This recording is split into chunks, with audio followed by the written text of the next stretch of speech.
Mr Johnson is apparently planning to stay in Downing Street until the autumn, until Conservative MPs choose a new leader. Quite how that will work, unless some of those who've resigned return to their desks, might become clearer in the unfolding hours. Mr Johnson's been appointing new ministers even in the past hour, a reshuffle to get him through the next few weeks. Well, as the world watches, we'll be here all afternoon keeping you up to date with what has already become one of the most explosive days in British political history, and of course bringing you the Prime Minister's statement live. Well, overnight it seemed Mr Johnson was not prepared to stand down, but the cascade of resignation letters and the seething anger many of them contained finally proved too much. The Prime Minister, who won his party an 80-seat majority with that commitment to get Brexit done, should have been the master of his own destiny with that mandate from voters. Instead, Mr Johnson's critics have been saying this morning he became the master of his own downfall. Even the man he appointed Chancellor just 2 nights ago, his long-term political ally Nadhim Zahawi, said he could no longer support him. Well, we'll be bringing you live coverage from across Westminster and around the country throughout this afternoon with our team of specialists and journalists to tell you the latest on this unprecedented story. And of course, Robert is with me too as we wait to hear from the Prime Minister.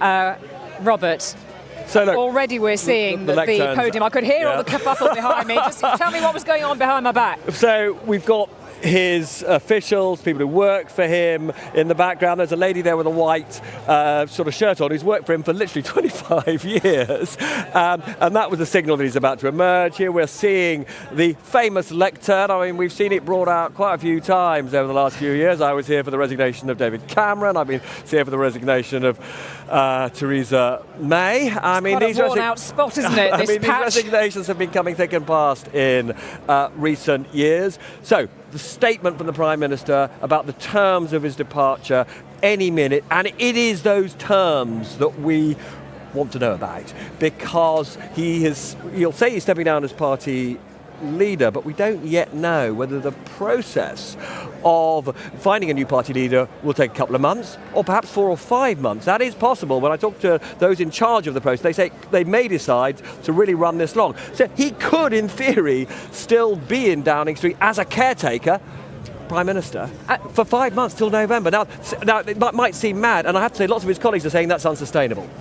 But we have seen actually activity trying to fill those cabinet posts that have been left. I mean, talk about the departures overnight and this morning coming thick and fast, trying to shore up a cabinet so that we have a functioning government. Well, I mean, the reason he had to step down was because, you know, as you have pointed out, well over 50 ministers, aides resigning over the last just over 24 hours now. And for me, the jaw-dropping moment was when the Chancellor that he appointed only on, I'm losing track of time, Tuesday night, said this morning in a public statement he'd lost confidence in the Prime Minister, he had to go, and the Education Secretary resigned as Education Secretary, only having been in the job for 36 hours. At that point, you knew that, to coin a phrase, the game was up for the Prime Minister and that he would have to announce his resignation, because you can't run a country if you're the only person who's staying on in government. He needs to have a top-class ministerial team around him, and they'd lost confidence in him. They weren't prepared to work for him. But, as you say, we've had some ministerial appointments today now that he's in a caretaker capacity, and that's also proof that he, is planning to be here for more than just the smallest number of weeks. And the people he's appointed are people I would regard as, on the whole, very supportive of him. So James Cleverly, consistently very supportive of him, is moving from the Foreign Office to become the new Education Secretary, replacing poor old Michel Donelin, who only had the job for 36 hours. And we've seen Shailesh Vara get Northern Ireland, a significant job. Robert Buckland, who he actually sacked not that long ago, but has still remained pretty loyal, hasn't said anything very critical about him, now Welsh Secretary. And Robert Buckland will love that because he is a passionate Welshman. I mean, have you ever seen anything like this, Robert? I mean, this is a moment in history. It's always a moment in history. We've said that so many times over the last few years. This speech will be quite the moment. won't it? But what we've witnessed in the last 48 hours will go down, really, in examination for decades to come, won't it? As we see more of the Prime Minister's staff emerging from the door of number 11. I mean, you're right that I don't think anybody alive has witnessed the sort of tumult at the top of government that we have seen over the 48 hours. Those resignations, MPs publishing letters saying he had to go. The chairman of the 1922 Backbench Committee going in to see Boris Johnson. He's the sort of shop steward for backbench MPs. He went in to number 10 and told him, the game's up, Prime Minister. And initially yesterday, the Prime Minister said, sorry, I'm fighting on. I'm going to battle my own party to stay here. Then there were more resignations, including, as I say, that extraordinary intervention from the Chancellor this morning, and the Prime Minister recognised that it was unsustainable for him to stay. He actually then rang up this chap, Sir Graham Brady, as I say, the sort of shop steward for Tory MPs, and said, OK, I've reflected on it overnight and I will be going. In some ways, though, this chaos, I don't know, it sort of sums up, the period since he became Prime Minister at the end of 2019. I mean, let's not forget, there's been crisis after crisis. Dissolving Parliament in that dramatic, and it turned out to be illegal way in 2019 to push Brexit through. Incredibly fraught Brexit negotiations. Getting Brexit done, but in a way that has now proved to be hugely controversial because of all that row about that border in the Irish Sea between Britain and Northern Ireland. COVID. I mean, for goodness sake, one of the most difficult periods in British history on his watch. And now an economic crisis. So, these have been, partly chaotic, but just momentous times, his period in office. OK, so tonally, what are you anticipating here today?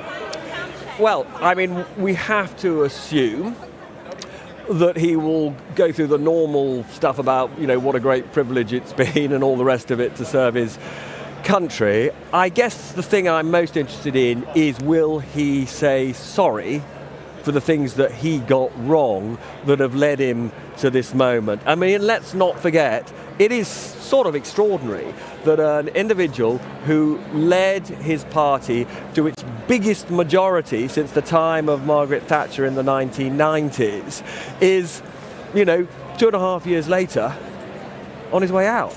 And that is astonishing.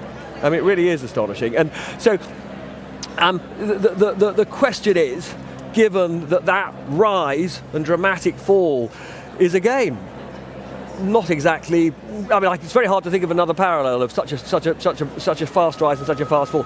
That is down to his personal failings. Will he say sorry for them?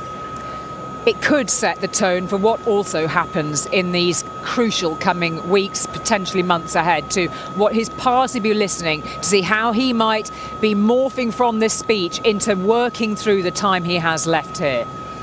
Yes, he'll obviously talk about the priority that he puts on supporting President Zelensky and the Ukrainian people. That has been his big project over the last few months. He has received, actually plaudits, particularly from President Zelensky, for the support that Britain has given and the leadership that he's given. He was particularly pleased at the fact that Sweden and Finland are joining NATO, and he played an important role in smoothing that process of Sweden and Finland joining NATO. I think that is probably one of the things that he will. That's probably one of the things that he will look on as being important achievements. OK, it's worth saying that we're being prepared now for this speech. We're seeing more and more of his supporters and colleagues emerging now from the door of number. And there is Carrie with baby Romy, dressed in red. Nadine Dorries, perhaps unsurprisingly, right next to Carrie Johnson. Alongside them too, you can see on the end of that road Jacob Rees-Mogg, I should tell you, and that will be one of those shots that appears in all the incredible coverage that no doubt the press will be giving this throughout the world. That picture of the family and the baby. Nadine Dorries taking a little moment to comfort baby Romy, although she looks pretty relaxed actually, not aware, of course, of this momentous moment that she is going to be witnessing. Nadine, of course, the most loyal of his ministers to the very last. Even when we saw her emerging from the door last night, she was there, loyal to the very end. Yeah. And the door is opening, and here comes the Prime Minister. Hi, everybody. Good afternoon, everybody. Good afternoon.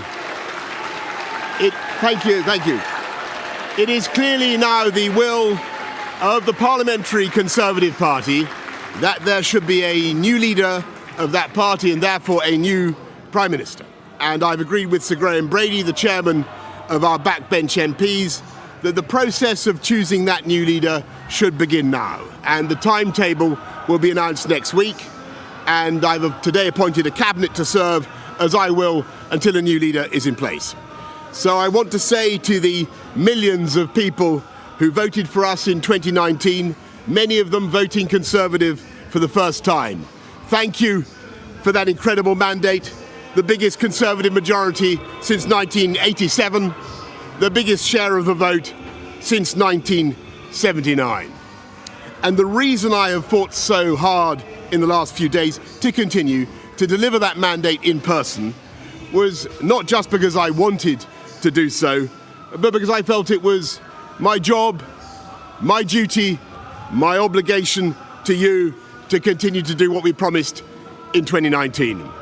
And of course, I'm immensely proud of the achievements of this government, from getting Brexit done to settling our relations with the continent for over half a century, reclaiming the power for this country to make its own laws in Parliament, getting us all through the pandemic, delivering the fastest vaccine rollout in Europe, the fastest exit from lockdown, and in the last few months, leading the West in standing up to Putin's aggression in Ukraine. And let me say now to the people of Ukraine that I know that we in the UK will continue to back your fight for freedom for as long as it takes. And at the same time, in this country, we've been pushing forward a vast programme of investment in infrastructure and skills and technology, the biggest in a century, because if I have one insight into human beings, it is that genius and talent and enthusiasm and imagination are evenly distributed throughout the population, but opportunity is not. And that's why we must keep levelling up, keep unleashing the potential of every part of the United Kingdom. And if we can do that in this country, we will be the most prosperous in Europe. And in the last few days, I've tried to persuade my colleagues that it would be eccentric to change governments when we're delivering so much, and when we have such a vast mandate, and when we're actually only a handful of points behind in the polls, even in mid-term after quite a few months of pretty relentless sledging, and when the economic scene is so difficult domestically and internationally. And I regret not to have been successful in those arguments, and of course it's painful not to be able to see through so many ideas and projects myself. But as we've seen at Westminster, the herd instinct is powerful. When the herd moves, it moves. And my friends, in politics, no one is remotely indispensable. And our brilliant and Darwinian system will produce another leader equally committed to taking this country forward through tough times, not just helping families to get through it, but changing and improving the way we do things, cutting burdens on businesses and families, and yes, cutting taxes, because that is the way to generate the growth and the income we need to pay for great public services. And to that new leader, I say, whoever he or she may be, I say I will give you as much support as I can. And to you, the British public, I know that there will be many people who are relieved, and perhaps quite a few who will also be disappointed. And I want you to know how sad I am to be giving up the best job in the world. But them's the breaks. I want to thank Carrie and our children and all the members of my family who have had to put up with so much for so long. I want to thank the peerless British civil service for all the help and support that you have given our police, our emergency services, and of course our fantastic NHS, who at critical moment helped to extend my own period in office, as well as our armed services and our agencies that are so admired around the world, and our indefatigable Conservative Party members and supporters, whose selfless campaigning makes our democracy possible. I want to thank the wonderful staff here at Chequers, here at Number 10, and of course at Chequers, and our fantastic prop force detectives, the one group, by the way, who never leak. Above all, I want to thank you, the British public, for the immense privilege that you have given me. And I want you to know that from now on until the new Prime Minister is in place, your interests will be served and the government of the country will be carried on. Being Prime Minister is an education in itself. I've travelled to every part of the United Kingdom, and in addition to the beauty of our natural world, I found so many people possessed of such boundless British originality and so willing to tackle old problems in new ways that I know that even if things can sometimes seem dark now, our future together is golden. Thank you all very much. Thank you.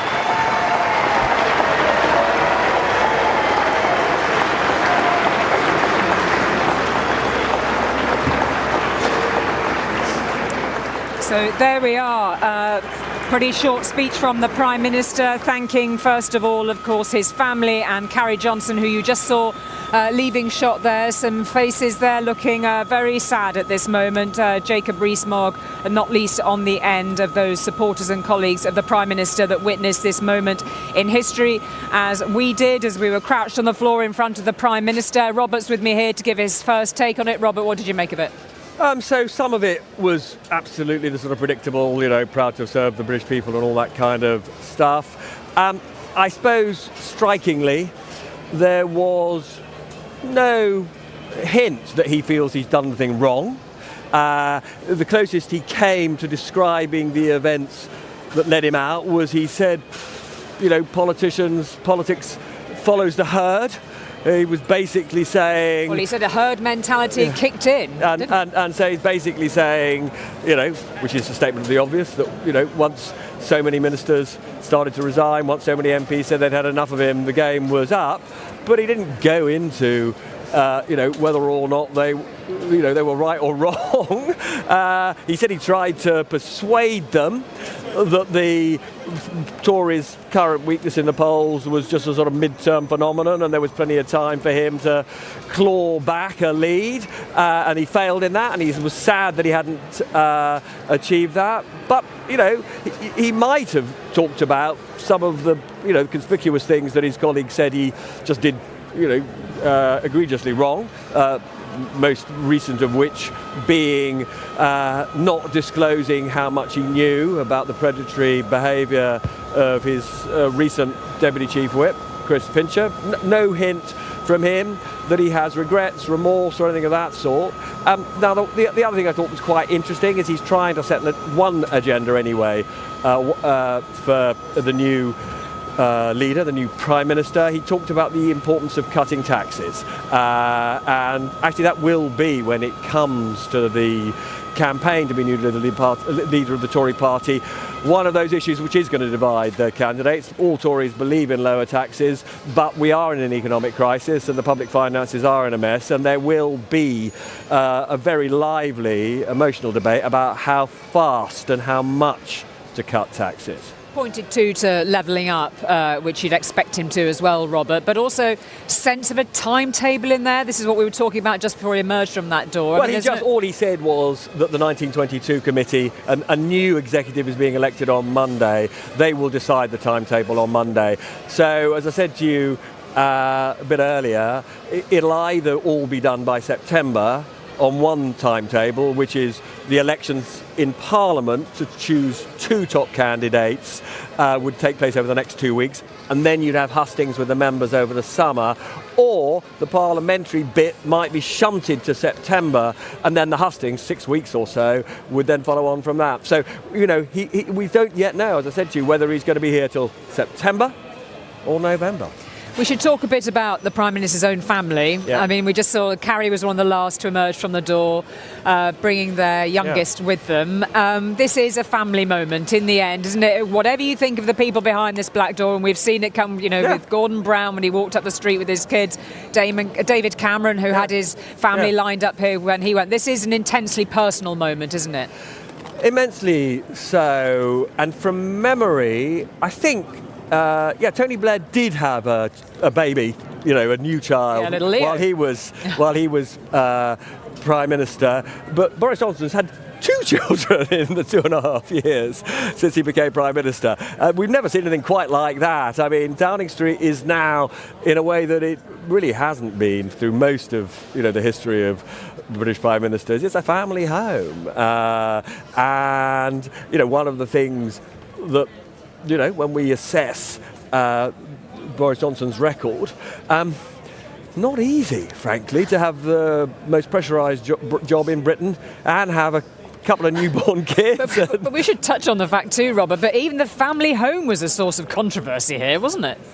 Oh, yes, we're going back to the famous wallpaper saga. I mean, almost nothing associated with the Prime Minister doesn't at some point attract controversy. And as you say, one of the sort of semi-scandals that engulfed him was that he tried for some time to get a wealthy donor to pay for the famous gold wallpaper, which a new incumbent will have at their pleasure at some point. It'd be very interesting to know whether the new incumbent decides to tear it all up and start again. So give us a sense, from what you know of these events, there's often an intensely emotional moment directly after these speeches. I mean, I remember when David Cameron stood down, seeing Samantha Cameron's face, the family going back behind that door is a deeply sort of significant emotional moment.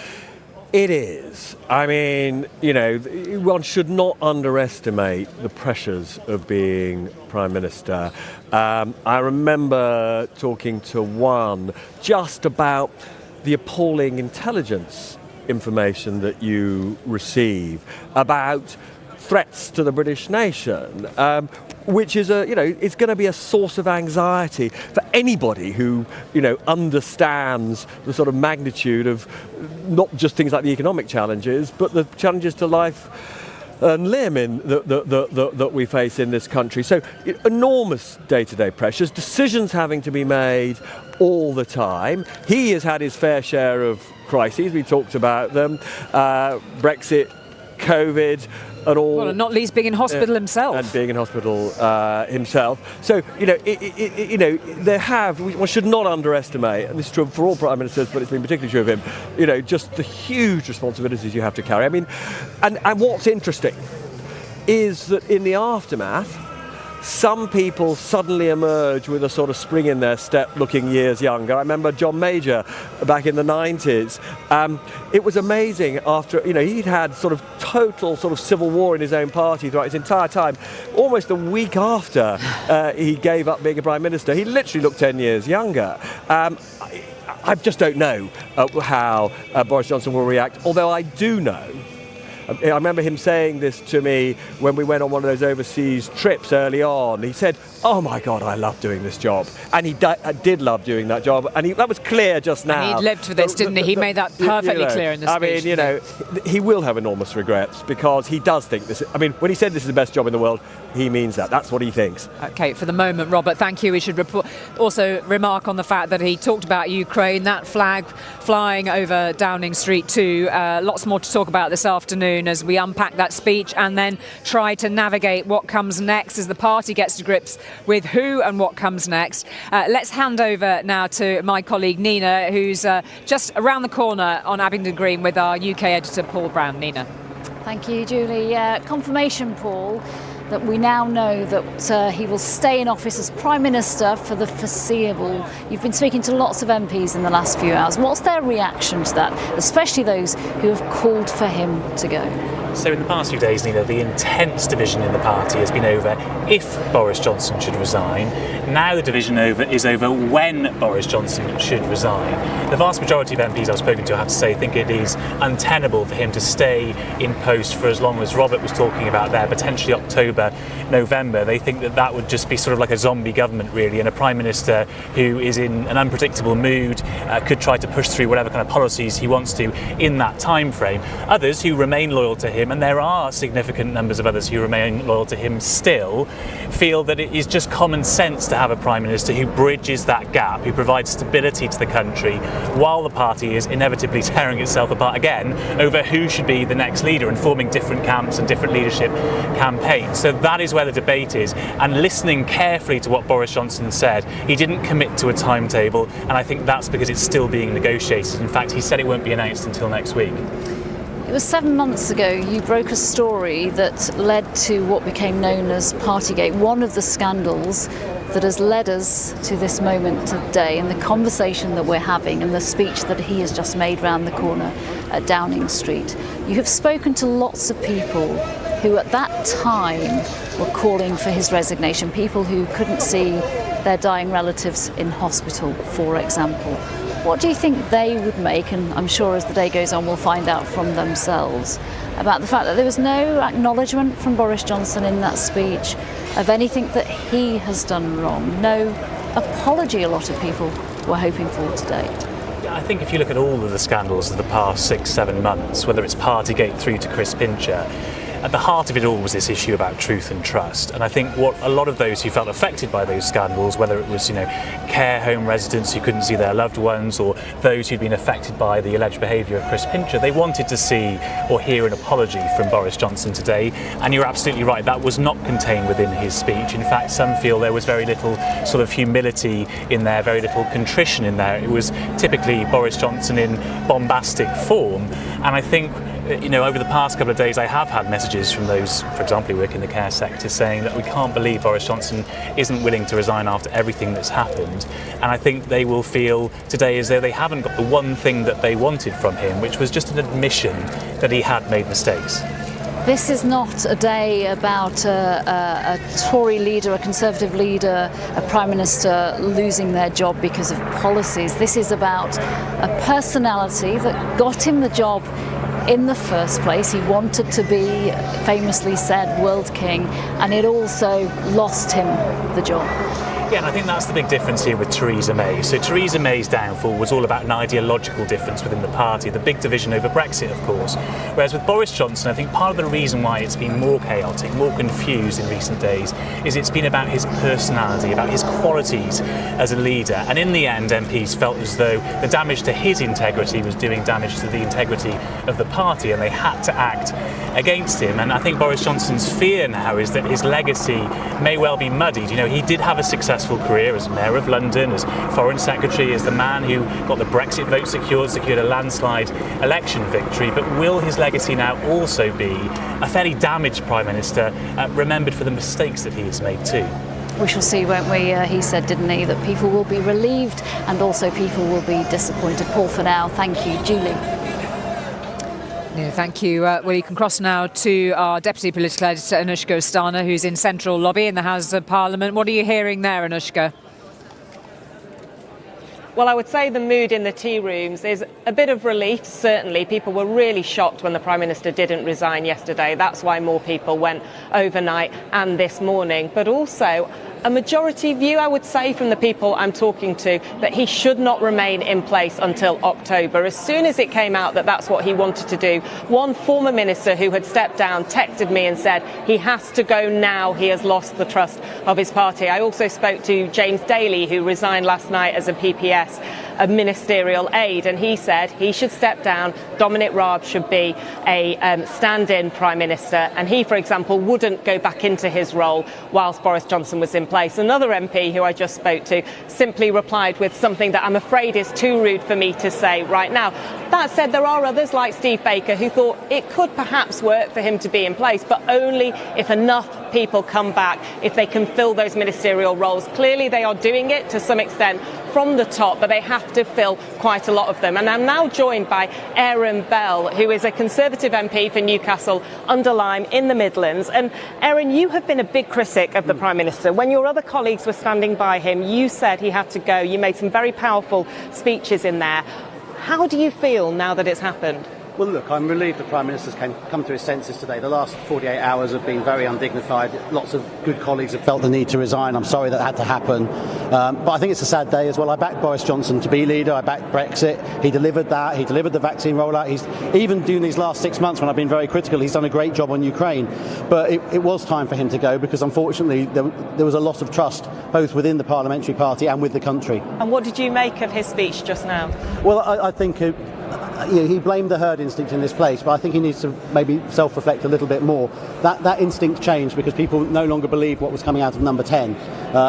Obviously there was the Partygate stuff, but the Chris Pincher stuff and the way that was handled was the final straw, and rightly so for many colleagues. That was handled absolutely appallingly. And you're talking to colleagues now. What are they saying about the idea that he will remain as Prime Minister until October? So I agree with what James Daly said to you. My preference would be that Dominic Raab, assuming he's not running for leader, which I believe is the case, Dominic Raab did a very good job while Boris was in hospital with COVID. He's a safe pair of hands. He would bring some calmness to Downing Street, which is really what's needed right now. And just finally, we're already hearing all around us chatter about leadership. It feels wide open to me. We're hearing Jeremy Hunt's got lots of MPs, Penny Mordaunt's got lots of MPs. We'll get a statement from Elizabeth Truss. Who do you think should be leader? I think we need someone who's not been serving under Boris Johnson. I'm going to be backing Tom Tugendhat, who's already got a lot of MPs behind him as well. So he's out and ready to go? We're working on that campaign right now. OK, Aaron Bell, thank you very much. And back to you in Downing Street. OK, Anushka, we'll talk again to you, no doubt, a bit later. Robert's still with me here. It's calming down a little now, isn't it, after that kerfuffle around the Prime Minister's speech. Immediately, people look to the future, thinking about who comes next. Talk us through the likely prospects, Robert. So we've only got one confirmed candidate. Actually, you probably ranked this particular candidate as an outsider. It was Suella Braverman on my show last night, the Attorney General, said she, first one to say she's formally going to be standing. And actually there are those on the right of the party, particularly those more passionately in favour of Brexit, who will support her. It'll be interesting to see whether she can develop some momentum. The favourites, however, are much better well-known members, both, well, until recently, members of the cabinet and members of previous cabinets. And so the ones I'm going to list now are those who have campaign teams in place and have been planning a pitch for the leadership for some time. They include Jeremy Hunt, the former Health Secretary, former Foreign Secretary, who's been a critic of Boris Johnson, never been in Boris Johnson's cabinet. Then others are Rishi Sunak, the Chancellor, who resigned. Actually, some would say Rishi Sunak and Sajid Javid precipitated this crisis of Boris Johnson, which has led to his exit. They, in my understanding, will both be running. Sajid Javid, the more recent Health Secretary. Liz Truss has been building support. She is the Foreign Secretary, and if you look at polls of Tory members, she is pretty popular. She's not the most popular among Tory members. Right now, the most popular among Tory members is the Defence Secretary, Ben Wallace. But although this is by no means definite, some people would like him to run. It looks unlikely, as I understand it, that he will be a candidate. Somebody from a similar sort of background. Ben Wallace is a soldier. Tom Tugendhat, a backbencher, another consistent critic.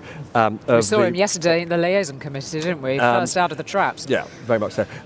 He has been building a campaign for some time. He's got a campaign team around him. He will definitely run.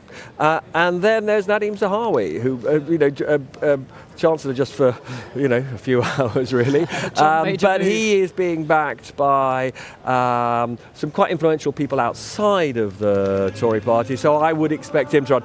Too early to say which is going to emerge as favourite. And one of the issues that, of course, is going to play here is that in the end, probably, given that the membership are all pretty much in favour of Brexit, they will probably pick somebody they think is a committed Brexiter. Okay, very interesting, Robert. Hold that there. Let's cross back to Abingdon Green and Nina, who has a guest with her. I do indeed, Julie. I'm joined by the Tory MP for Wickham, Steve Baker. This is a moment, Steve, that many thought would never come. It has happened. We have heard the speech. What did you make of it? Well, it's a moment of great sorrow for me. I helped Boris Johnson become Prime Minister and I helped him get an 80-seat majority, so of course I wanted him to be a huge success. So it's great sorrow that I recognise this day has come. He's made the right decision to go today.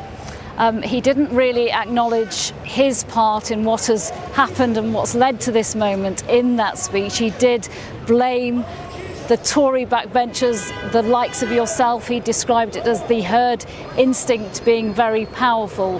Is there a moment that we will ever see Boris Johnson say, hey, hands up, I had my role to play in this and I was brought down by my own personality and behaviour? I'm afraid I do think he's brought this on himself. I mean, the immediate cause was the handling of the Chris Pincher affair, and that's nothing to do with any of us. That's why ministers resigned. If that hadn't happened, ministers wouldn't have avalanched out of his government. So this has happened by his own hands. I'm very sorry that it has, but it has. What I want to do is move on and talk about the future, because we've tormented the public with politics for 7 years now. We need to just get on and deliver against the mandate and the manifesto we have. We can't do that right now, though, can we? Because we now know that he's definitely going to be in position as Prime Minister for the foreseeable. This is still chaos, isn't it? We are nowhere near a properly functioning government. Well, that's not quite true now, because he has appointed a cabinet.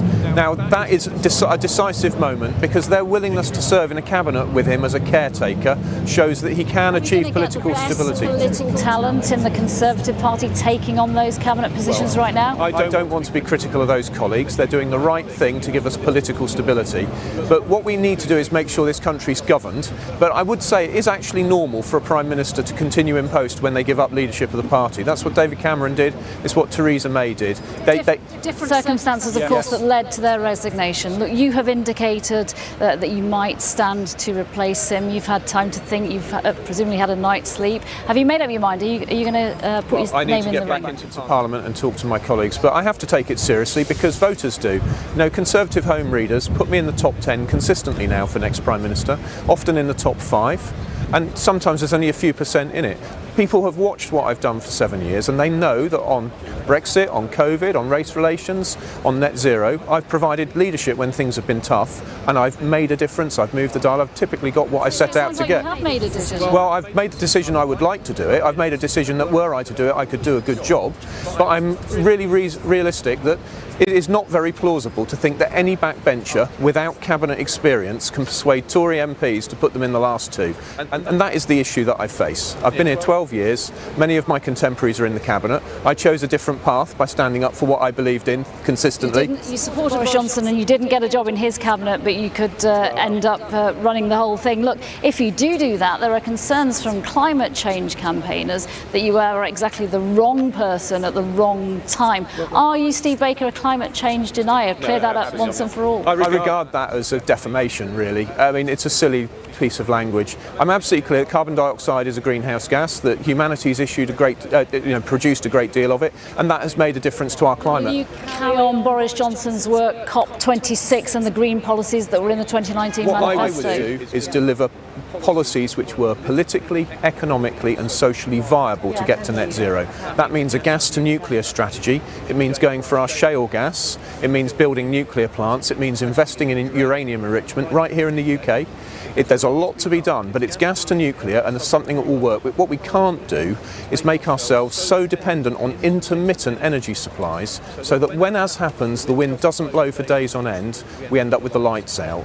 We can't be always reliant on interconnectors to other countries. We've seen those go down. So all I'm saying, I'm an engineer, I'm sorry if I get into the detail, but I'm a chartered aerospace... That's really important. Well, thank you. I agree. So I want to see energy policy which works to promote the prosperity of the British people. Look at what's happening. Kwasi's just announced we're going back to coal.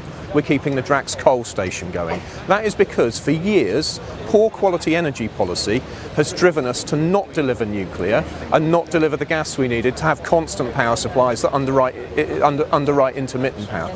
So what I would say to people is let's stop being hysterical about the science, because the most extreme climate scenarios are now unlikely. Some of the world's leading scientists. So some of the world's Figures that you say that you don't believe. No, that's not quite true. You tell me which figures I said I didn't believe. If you ask climate scientists, as I... Highest level of Let me get this out. People need to know that the IPCC's own science shows that the more extreme emission scenarios, RCP 8.5, are now implausible and unlikely. That's their own science. I've asked the chairman of the Climate Change Committee, he agreed with me, and his chief economist. Only last week I met a climate scientist whose name I don't have permission to put on the record.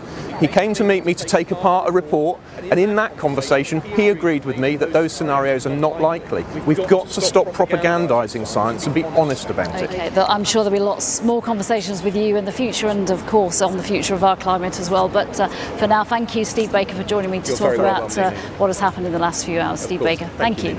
Julie. Well, the time is now just after 1 o'clock on a momentous day for the UK. Thank you for joining us here on ITV. Let's take stock of what has happened here in Downing Street in the past hour. Boris Johnson has resigned as leader of the Conservative Party and will step down as Prime Minister when a new leader is chosen. In the end, even he couldn't brazen it out any longer as his government went into freefall. Ministers who'd only appointed 2 days ago joined the list of those telling him to go or leaving their posts. In total, there have been more than 50 resignations. This is what Boris Johnson said here outside Number 10 half an hour ago. It is clearly now the will of the Parliamentary Conservative Party that there should be a new leader of that party and therefore a new Prime Minister. And I've agreed with Sir Graham Brady, the chairman of our backbench MPs, that the process of choosing that new leader should begin now. And the timetable will be announced next week. And I've today appointed a cabinet to serve, as I will, until a new leader is in place. Boris Johnson speaking a few minutes ago. Well, the question now, of course, is who might replace him, and the contest is wide open. There is Ben Wallace, the Defence Secretary. As of last night, Suella Braverman, the Attorney General, who said to Robert Peston last night that she will stand. Liz Truss, the Foreign Secretary, who's flying back to the UK as we speak. Nadeem Zahawi, the former the Chancellor. Sajid Javid, the former Health Secretary. Rishi Sunak MP, the former Chancellor. Jeremy Hunt, the former Foreign Secretary. Penny Mordaunt, the Minister for Trade. Keep an eye on all of those names and faces. Our Deputy Political Editor, Anushka Astana, is in the central lobby in the Houses of Parliament. And Anushka, it seems there's no clear favourite at this stage. What are you hearing and what's your best judgment? No, to some extent, it really does feel like this is wide open. There are so many MPs I speak to who are not sure about who they are going to back. And we're having a lot of conversations yesterday about whether it mattered, for example, about whether you stayed in cabinet, like Nadeem Zahawi, or whether you left. Now, critics of Boris Johnson were saying Nadeem Zahawi really hurt his chances by deciding to take the job as Chancellor. And I thought you read a bit of that in his letter today, where he was acknowledging really how upset some colleagues were. Rishi Sunak and Sajid Javid have caused quite a lot of interest by both of them going, and I know they've been having lots of conversations with their teams about what happens next. Elizabeth Truss, she's in Indonesia. It's a long flight back, but we're expecting a tweet from her. Clearly we know she wants to stand, but others, as you say, all lining up. We just heard from Aaron Bell, the MP, that he's going to be very much pushing Tom Tugendhat, who is on the One Nation, the more liberal side of the party, but who interestingly delivered a speech to Northern MPs at the Northern Research Group in Doncaster a few weeks ago, an event that the Prime Minister was meant to be at, and when he didn't turn up, they got Tom Tugendhat instead at the last minute, and they were very impressed by him. I've heard this morning from someone who's supporting Jeremy Hunt, insisting he has a lot of MPs and a very, very good chance. And yesterday, I was speaking to an MP who is likely to back Penny Mordaunt, and who was going through their phone and telling me that she has at least 20 MPs who are going to back her. There was some question about whether she needed to resign or or not, but clearly she decided that wasn't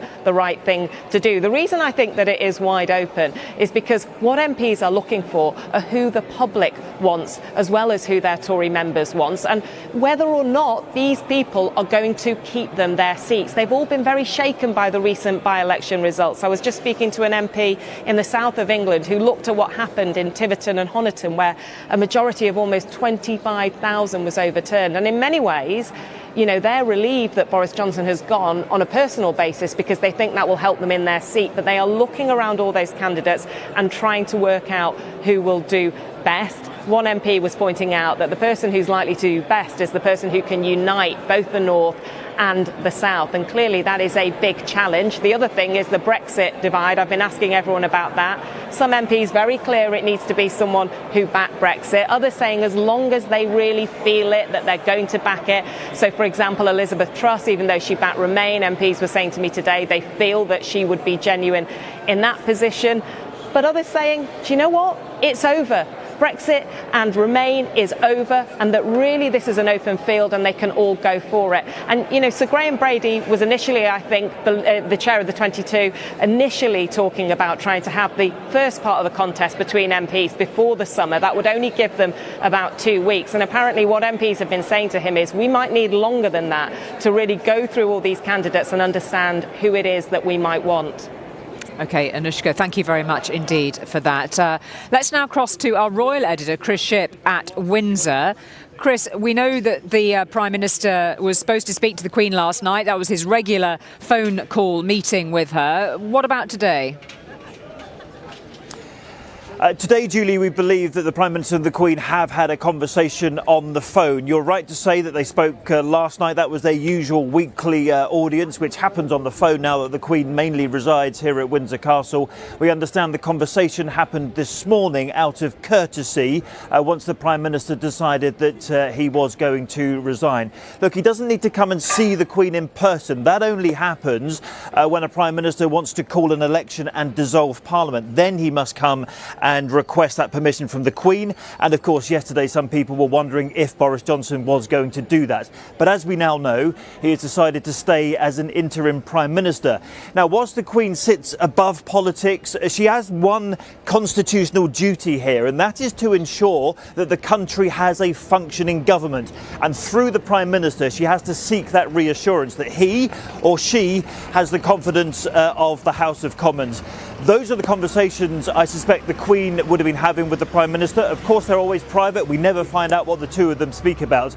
But she will have been seeking the reassurance from the Prime Minister that he retains the confidence of the House of Commons in order for the government to properly function. There are, of course, some politicians who would suggest to you that he doesn't maintain the confidence of the House of Commons. But as I say, that is the Queen's duty. That's her one key constitutional duty at the moment. And those conversations were had by telephone between Windsor Castle and Downing Street this morning.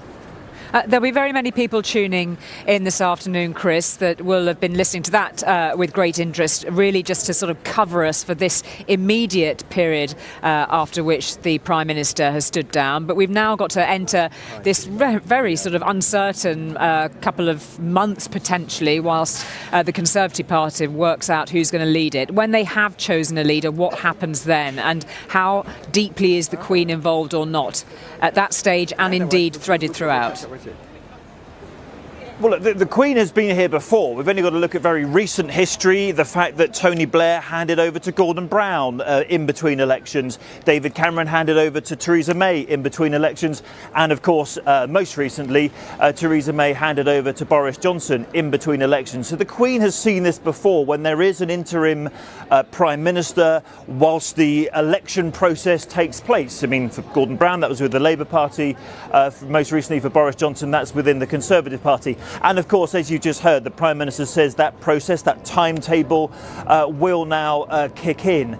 Obviously, if you move this forward, then you've got the whole question of confidence. What does the public think about having a Prime Minister who doesn't have an electoral mandate from the voter? But we should be clear here, the mandate doesn't go to the Prime Minister. The voters in this country vote for a party through their MPs. It is the party that chooses the Prime Minister. That's the proper constitutional process. It's not the mandate, as Boris Johnson was inaccurately claiming in previous days that the mandate was his personally. It was not. The mandate goes to the party. So all the Queen here is to ensure is that sort of constitutional process follows its proper process, and that proper process is, some people may not like the fact that Boris Johnson is going to be the interim Prime Minister for the next few months, but that process is underway. The party has the mandate, and it is the party that is choosing the new leader and therefore the new Prime Minister. Remember, it's the Queen's Prime Minister, it's her government, it's Her Majesty's government. Her job is to ensure the country has a functioning government. That's her one duty. OK, Chris, thank you very much indeed for that.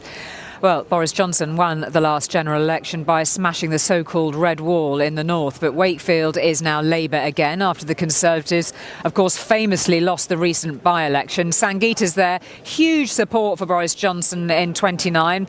What's the feeling there today? Well, it's disappointment, really. This was the man who the Conservatives hoped would win over votes, and that worked, especially in the north. He resonated with working class grassroots communities here. They believed in him. He won over people who'd never voted Conservative before. He even won over people who'd lost interest in politics because he was different, and it showed. Traditional Red Wall Labour voting areas like Hartlepool, Durham and here in Wakefield turned blue for the first time in decades because people trusted him.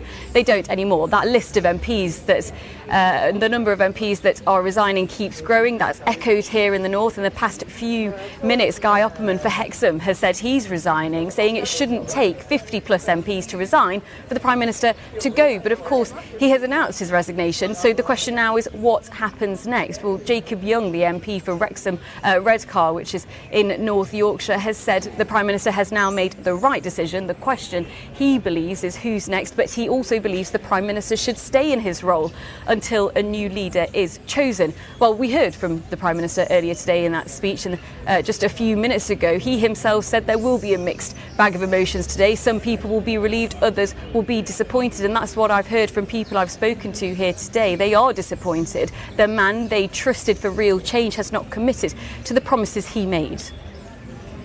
He has a list of positive, admirable achievements. He got my vote for the first time.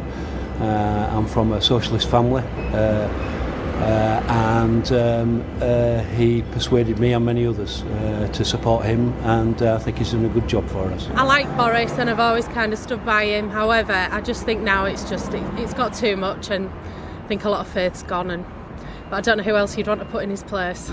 I'm pleased that he's resigned. I think all the pressure that he was under, it needed to happen. I'm surprised it's took this long, really.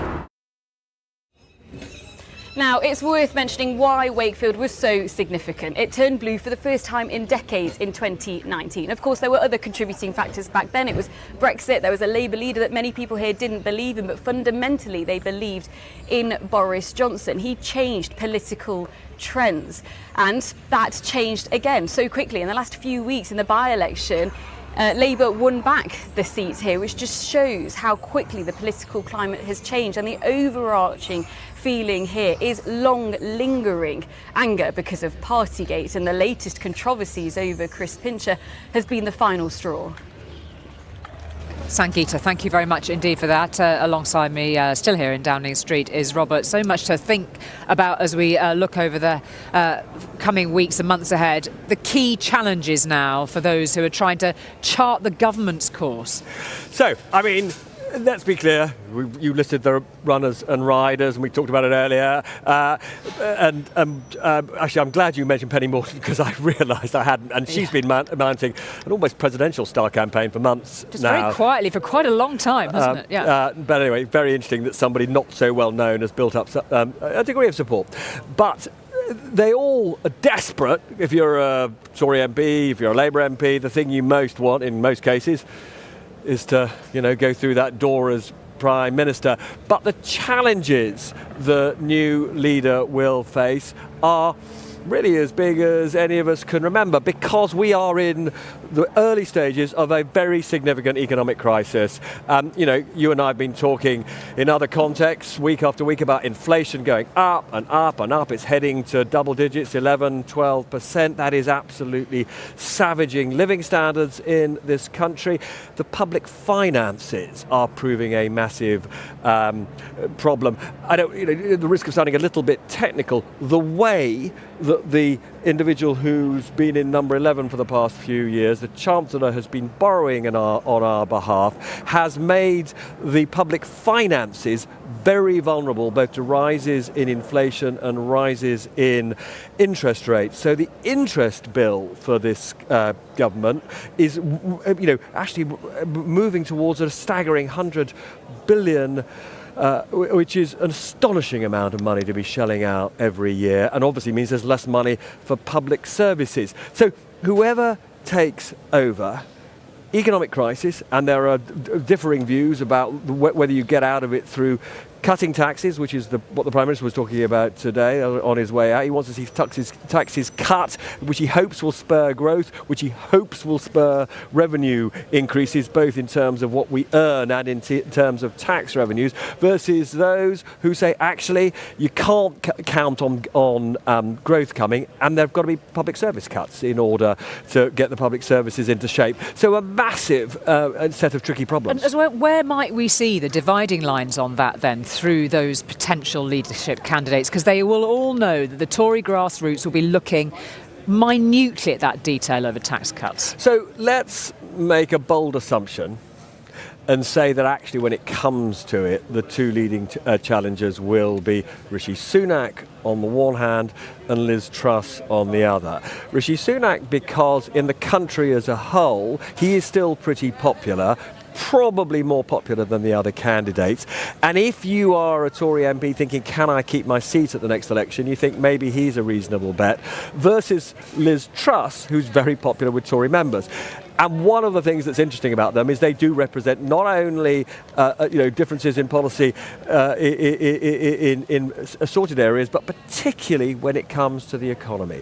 The Chancellor says that he's in favour of cutting taxes, but not now. He says you've got to mend the public finances first. Liz Truss is one of those who stands up and says we've got to cut taxes now. And that will be a big debate between the two of them. And in terms of the other big issues that are likely to come up within this leadership contest, I mean, clearly the economy is top of that. I mean, look at the NHS. I mean, where else do we start, frankly? The NHS. Yeah, so we've got people saying they can't see their GPs. We've got record backlogs of operations for, millions and millions of people, on enormously long waiting lists. So the NHS remains a massive headache. We've got pay claims from across the public sector. Teachers, for example, assuming that the pay review body will do what the government has asked them to do and recommend a 3% pay rise, that means that teachers will be, significantly poorer, and so there's a risk of strikes from teachers, possibly from nurses. So we could see rolling strikes across the autumn, which is also a bit of a nightmare for any incumbent Prime Minister. And then there's let's not forget, we haven't talked about it, there's Ukraine, right? I mean, Russia has been making progress in Ukraine, despite the amounts that we've been arming them. We're coming into winter. We are coming into a period where actually these rises in fuel prices are, basically disappointing and hurting consumers across Europe. Whether the coalition in the West will hold together to support the Ukrainian government as we get into winter is a big and worrying question. So, it's a huge challenge for whoever goes in that door after Boris Johnson. Indeed, Robert, for the moment, thank you very much. We can cross back to Nina now, who's with Paul. Thank you, Julie. Paul, you've been getting lots of contact with MPs, and the anger is really starting to build now after this confirmation that the Prime Minister will be in position for, some talk of October, November, but for the foreseeable anyway. Yeah, we were talking earlier, weren't we, about the real bone of contention now being the timetable for the Prime Minister's departure. He didn't commit to any specifics when we heard from him earlier today, and that's because that is all in play now, all up for negotiation. And I know that there are discussions, quite frantic discussions, going on among members of the 1922 committee. Remember, this is the committee which sets the rules for the party and also determines the timetable for a leadership election. And one person on that committee, on the executive that committee, said to me this afternoon, the Prime Minister is making it up as he goes along, and it is not acceptable for him to remain in post until October, November, which is the Prime Minister's preferred timetable. Okay, the other thing that's been confirmed is there is, I guess in effect, an emergency cabinet that is in place now. We're talking about some really key jobs at key times. So, for example, we've got a new education secretary, we've got the exam results looming, we've got the threat of teacher strikes. It must be very difficult to be in a position where you take on a big job like that, for example, but you are presuming it's going to be a temporary appointment as well when the new person comes in. Yeah, you need somebody in those roles because, of course, there's basics of government that need to be ticking over day to day, quite frankly, and not just basics, but some fairly important things. As you say, we've got exam results in August, we've got potential teachers' strike as well. So when it comes to the Education Secretary, that's a vital role. That will now be James Cleverly, who's just been appointed second Education Secretary in 2 days. Greg Clark, who's a name some people might remember, he has been in the Cabinet before as Business Secretary most recently. He's now Levelling Up Secretary, so he takes over from Michael Gove. Shailesh Vara becomes Northern Ireland Secretary, and Robert Buckland, who had previously been sacked from Boris Johnson's Cabinet as Justice Secretary, he's now Wales Secretary. So Boris Johnson has managed to fill the main roles this lunchtime. They're still vacant, I believe. Party Chair, at least the last time I checked a few minutes ago, no Party Chair, but otherwise he has covered off those Cabinet roles now that were vacant because he knows he has to have this interim team in place, and that effectively by doing that, that gives him some cover. It shores him up in this new interim role that he's got. We're heading for the summer recess, effectively the break in terms of in Parliament, but of course government still needs to function every single day, doesn't it, especially when there's such big issues like the invasion of Ukraine and the cost of living crisis. And it really feels like it's still a situation where people need to know that all those things are going to function properly. Just think we've seen enough so far. We're not going to get much more detail now till Monday, are we? No, and there's been a huge amount of focus on the big cabinet jobs, but actually those more junior jobs are important too. And there's a sort of a bit of a snobbery sometimes in Westminster about the principal private secretaries to cabinet ministers and all these sorts of roles that necessarily, we don't follow every dot and comma of, but they're vital too because they do the bulk of the heavy lifting actually for a cabinet member. The cabinet member is very much the public face of a department, sets the direction of a department, absolutely calls the big shots as well as the Prime Minister in a department, but actually those more junior jobs get the nuts and bolts done day to day. And we have to remember this lunchtime, there are still about 50 of those jobs that are vacant. So not a lot of the grunt work is really going on in government right now, and Boris Johnson needs to find enough MPs to fill those roles. Although MPs do seem more willing to do that now that he's announced that he will be leaving as Prime Minister. Yeah, because since those 50-odd resignations, everything has now changed. Paul, for now, thank you, Julie. Robert is here to talk a little bit further about some of the issues that Paul was raising there, Robert, is just, how viable is it that he stays on effectively whilst this process unfolds? Well, it's one of the big controversial issues of the moment. I mean, as we said earlier, there are two possible timetables for this leadership election. One would see it all done by the end of the summer, new leader, Prime Minister in September. Another would see us all the way to November. Now, both Tory MPs and indeed the opposition Labour Party are saying it is simply unsustainable for Boris Johnson to stay till November. I mean, just think about the big decisions that would have to be taken in the autumn. We've just been talking about the economic crisis we're in. There's going to have to be a budget. Should Boris Johnson really be in charge of that process of developing a really, perhaps the most important economic strategy that this country has needed for some considerable time? That looks ridiculous, given that there'll be a new leader wanting to put their own stamp on that. I've just also talked to you about a looming possible crisis in terms of the West remaining united in the battle against Putin. Again, a new leader will want to be absolutely in the thick of it. And then you've got the Labour Party simply saying, as you would expect them to, that Boris Johnson has proved himself unfit, and they are actually threatening to hold a vote of confidence were it to be the case that he will stay months longer than they had been expecting, a vote of confidence in Parliament, which would be very destabilising. So I think that the 1922 committee, which will decide that timetable, has to balance two things. One, the extent to which lots of MPs will be upset if Boris Johnson stays longer, but equally how some leadership candidates will be upset if they don't have a bit more time to show their credentials to their voters. Okay. Stay there, Robert. We're going back to a guest with Nina now on Abingdon Green. Thank you, Julie. I'm joined by Sir Giles Walker. We're in a position again, aren't we, where we're looking for a new leader of the Tory party. You've got heaps of experience in this position, and once again we're in a position where the country has voted in a Prime Minister, and we're going to be getting a new one without another vote. Yeah. It happens quite a lot. It happened in 2008 with Gordon Brown taking over from Tony Blair, obviously happened in 2016, and now it's happening again in 2022. But the timetable will be decided by the 1922 committee. So once the Prime Minister, whoever he or she is, announces they're leaving as leader of the party, then actually they can't set their time of departure.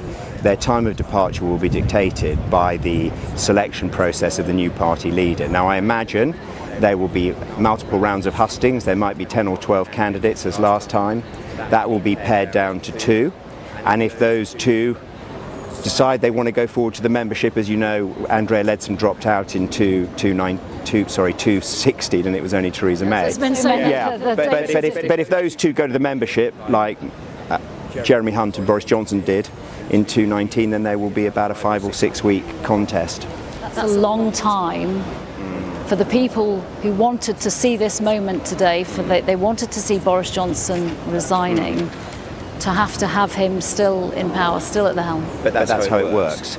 Anybody in our party who thinks it worked differently was deluding themselves, or clearly wasn't involved in the last process. But I suppose we're in a situation where, when you talk about if we go back in history in terms of when Prime Ministers have been replaced, when a party has been in power, we're talking about policies. So Theresa May, in that situation where she simply couldn't get Brexit through Parliament.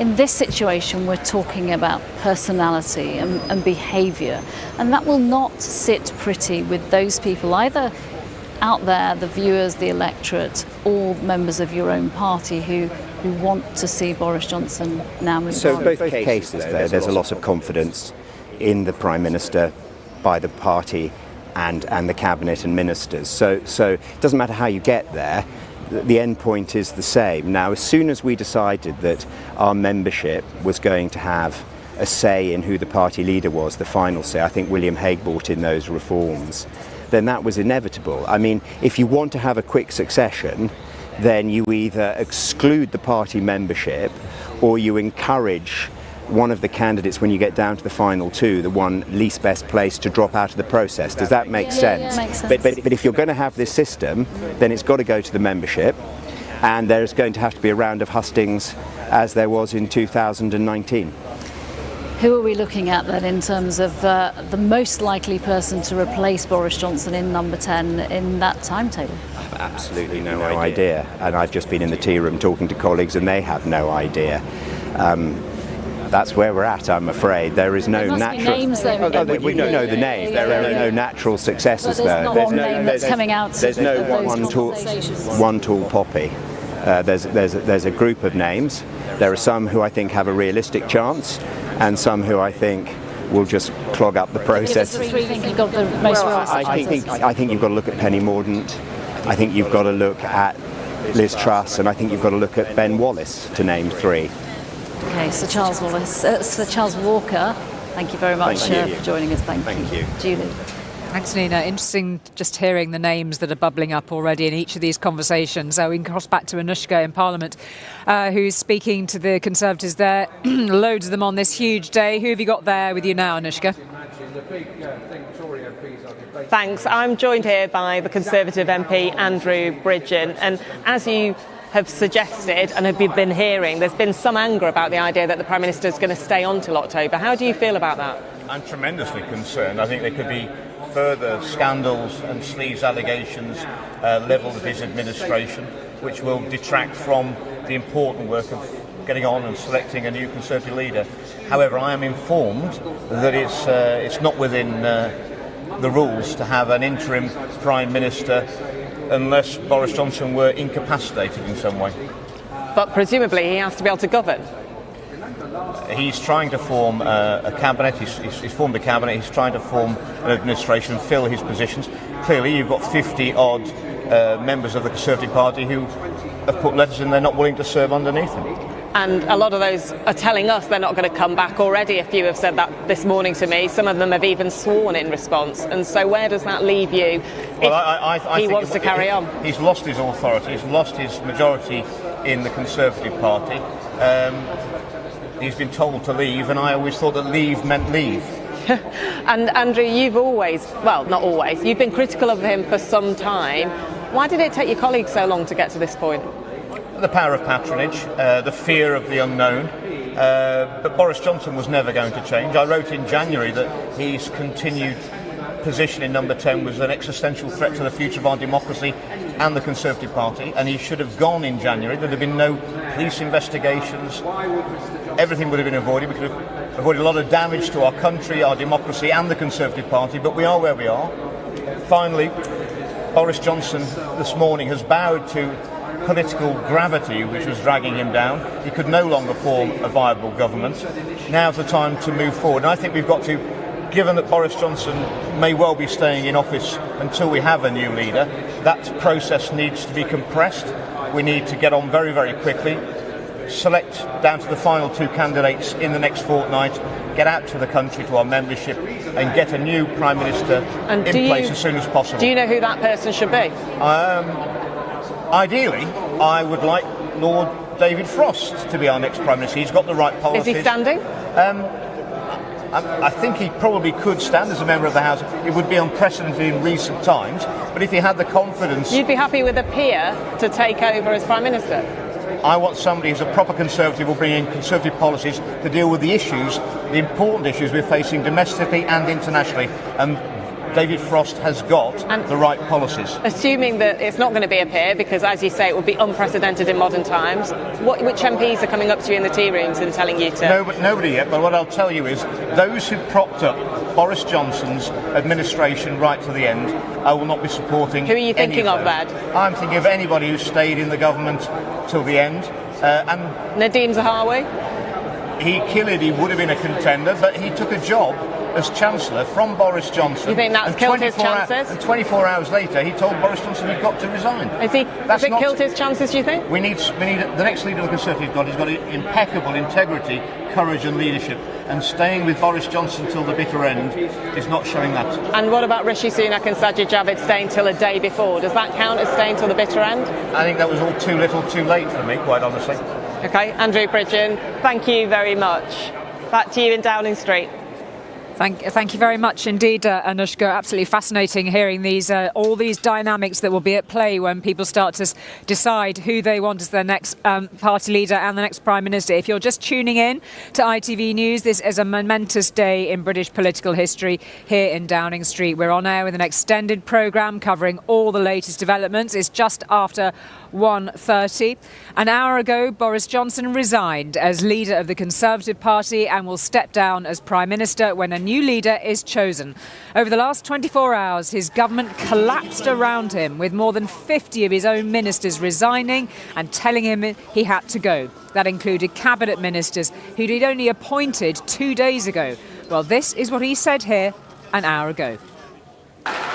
It is clearly now the will of the Parliamentary Conservative Party that there should be a new leader of that party and therefore a new Prime Minister. And I've agreed with Sir Graham Brady, the chairman of our backbench MPs that the process of choosing that new leader should begin now. And the timetable will be announced next week. And I've today appointed a cabinet to serve, as I will, until a new leader is in place. Well, these are the announcements so far this morning. James Cleverly is Education Secretary. Greg Clark is Levelling Up Secretary. And Kit Malthouse is Chancellor of the Duchy of Lancaster. Robert Buckland is now Welsh Secretary. Silas Vara goes to Northern Ireland as Northern Ireland Secretary, and Andrew Stevenson has been appointed Minister without portfolio. It has been quite a process given how many people had renounced the Prime Minister in the last 48 hours. Our political correspondent Daniel Hewitt has all the latest. It wasn't so long ago the world's press gathered in this street to capture Boris Johnson's historic landslide victory. Today, with his family and loyal allies watching on, lenses locked on lectern to hear his resignation speech. Good afternoon, everybody. Good a seismic fall from grace in just 2.5 years. Thank you. It is clearly now the will of the Parliamentary Conservative Party that there should be a new leader of that party and therefore a new Prime Minister. And I've agreed with Sir Graham Brady, the chairman of our backbench MPs, that the process of choosing that new leader should begin now. And the timetable will be announced next week. And I've today appointed a cabinet to serve, as I will, until a new leader is in place. So I want to say to the millions of people who voted for us in 2019, many of them voting Conservative for the first time, thank you for that incredible mandate, the biggest Conservative majority since 1987, the biggest share of the vote since 1979. And the reason I have fought so hard in the last few days to continue to deliver that mandate in person was not just because I wanted to do so, but because I felt it was my job, my duty, my obligation to you to continue to do what we promised in 2019.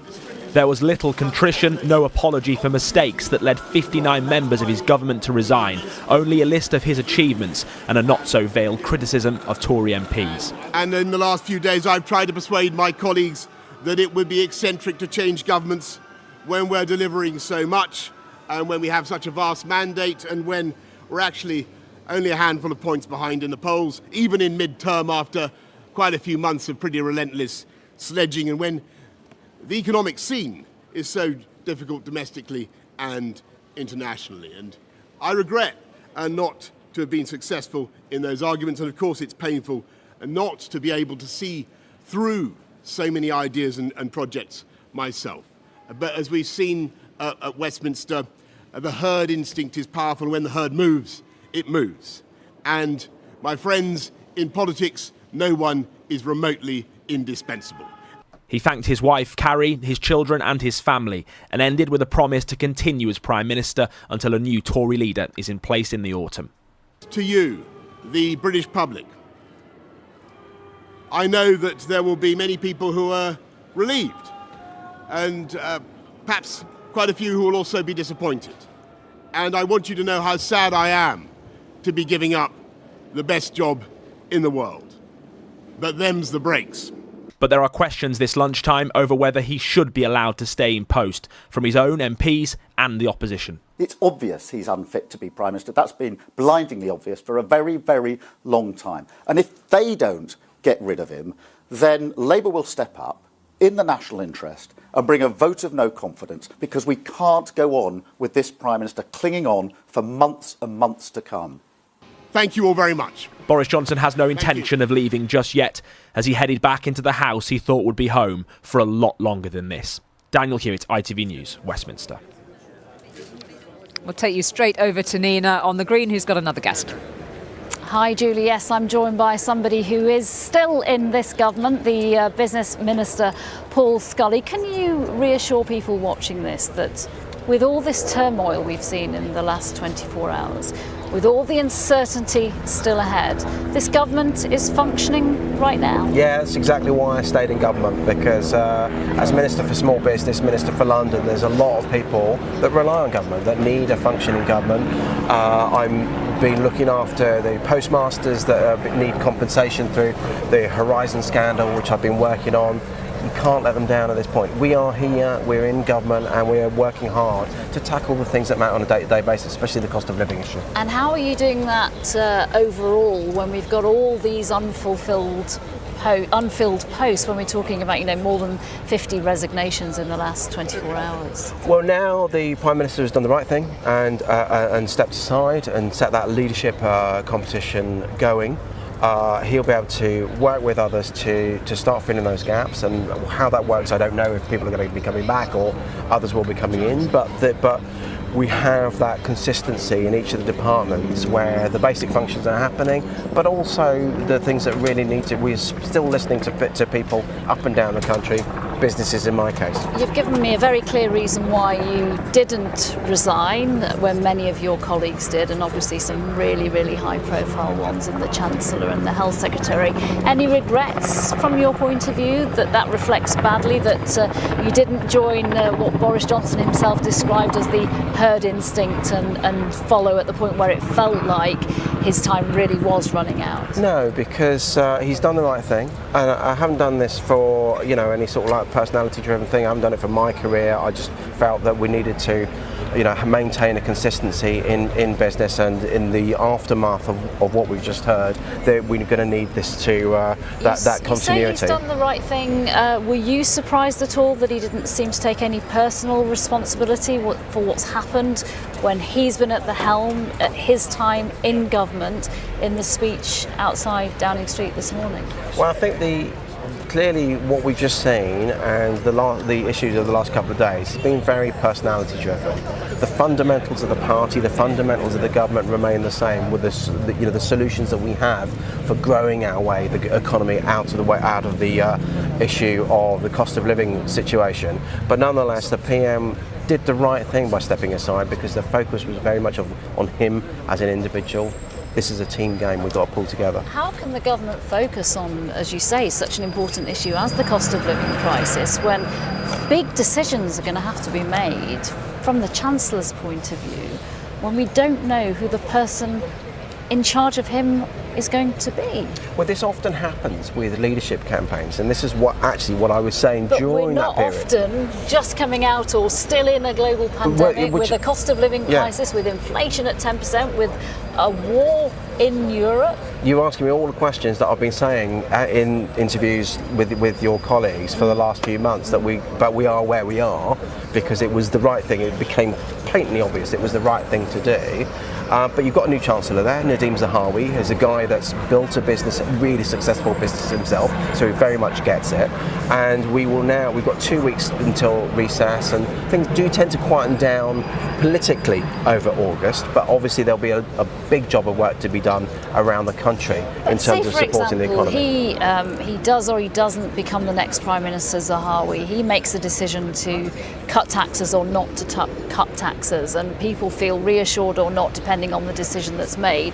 And then the new Prime Minister comes in and overturns that decision. It's a real sense of real uncertainty right now. To be fair, inevitably when you cut taxes or change taxes in any way, you tend to do that at budget. So that likely to happen, I suspect, in the autumn anyway. But nothing is normal right now. No, indeed, but that doesn't mean that it can't be other support through the Treasury or other government departments for businesses, for individuals, as we've seen when Rishi Sunak put £37 billion worth of support to help particularly the lowest paid in society.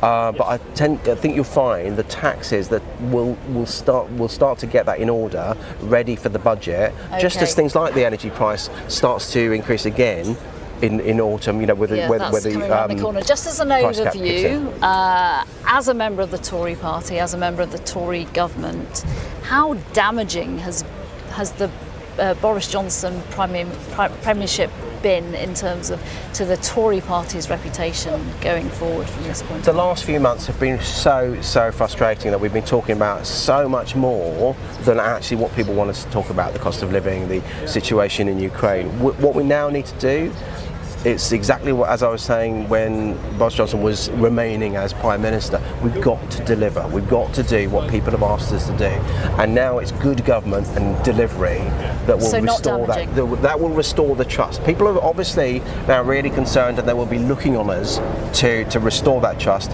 That's what I'm going to double down and do. Paul Scully, Business Minister, thank you very much for speaking to me on this very hectic day. Paul, thank you. Julie. Yeah, thank you very much. We can cross now to Cardiff and to Rhys Williams, who's there for us. Any reaction so far from the First Minister, Rhys?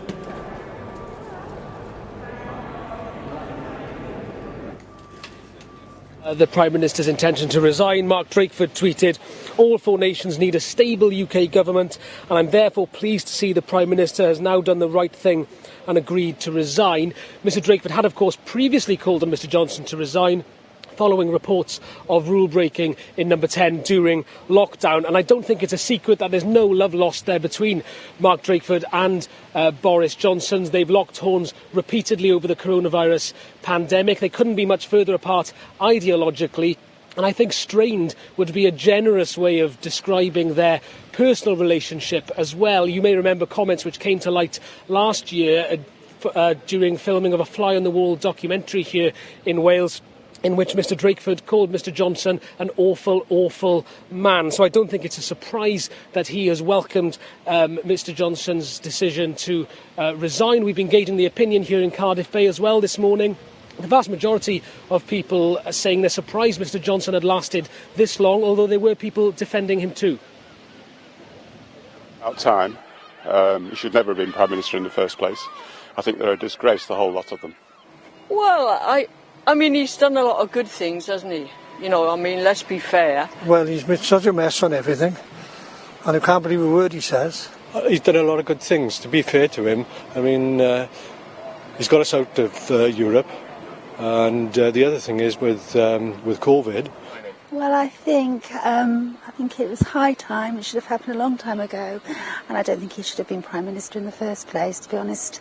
He's been, obviously he's lied a lot and he's got other people to lie for him, and I think all his cabinet ministers have been upset having to keep going out and telling his story when it's not really true. Mixed reaction there, as you heard. As for the Welsh Conservatives, well, the leader, Andrew Davies, has been a staunch defender of Boris Johnson for some time, especially in recent months. But he released a statement in which he said, "I've always said it was essential for the Prime Minister to hold the confidence of our country, party and parliament, and clearly that's no longer the case," although he did go on to defend Boris Johnson's record in delivering Brexit and the will of the British people. As the Secretary of State for Wales, that position, as we've heard already on the programme, Simon Hart MP resigned last night. There were no Welsh Conservative MPs here in Wales who are willing to take on the job, so that honour has fallen to Robert Buckland, the former Justice Minister, who is the MP for Swindon South but is born and bred in Llanelli, although he was on a number of different radio programmes this morning saying that Boris Johnson had no authority and had to go. So I'm sure that first Cabinet meeting will be interesting. Okay, Rhys, thank you very much indeed for that. And we'll take you now to Scotland and hear from our Scotland reporter Louise Scott, who's in Glasgow. A pretty swift, as you would expect, reaction from the First Minister, Louise. Yes, she spoke to us before her trip to Guernsey today, and she didn't hold back, telling us the chaos and complete lack of integrity that has characterised Boris Johnson's premiership descended into a complete and utter farce. And she had more to say about him remaining as caretaker Prime Minister. She wants him gone today. That Boris Johnson has so clearly lost the confidence of the UK, and I think that's been the case for some time, according to not just opinion polls but recent by-elections, but he has also lost the confidence of the House of Commons and his own party. It is just I think, an unsustainable proposition to say that he will continue to inhabit number 10 for 3 to 4 months, particularly given the character and personality of Boris Johnson. I'm not sure that anybody could look at Boris Johnson and conclude that he is capable of genuinely behaving as a caretaker Prime Minister. He will want to do things and in the process of that undoubtedly cause even more chaos than he has already. So the interests of people in all parts of the UK surely must be to bring this farce to an end and to bring it to an end without any further delay. Well, the First Minister said there will still be deep-rooted issues amongst the Conservatives at Westminster, but she doesn't believe there'll be a general election anytime soon. You might be thinking the SNP will be shouting from the rooftops for a snap election, but this doesn't fit into their current timeline. They're still waiting to hear back from the Supreme Court regarding the legalities around that constitutional question, and they've said that that doesn't go their way, then they would fight it in the next general election. So they want time. And of course, yesterday, Boris Johnson took the time out to formally reject the First Minister's request for a Section 30 order. Now, amongst the Conservative Party here, well, their leader Douglas Ross, he's went to and fro on whether he wanted Boris Johnson to go. Yesterday, he said it was time, but he's echoed the First Minister's calls in the fact that he thinks there should be an interim Prime Minister, saying that it would be problematic for Boris Johnson to stay on due to the amount of vacancies currently in government. Now, Douglas Ross said he won't be going for the top job, but instead focusing on trying to unite his party. OK, Louise, thank you very much indeed for that. Let's head back to Nina, who's with Conservative MP Stuart Andrew.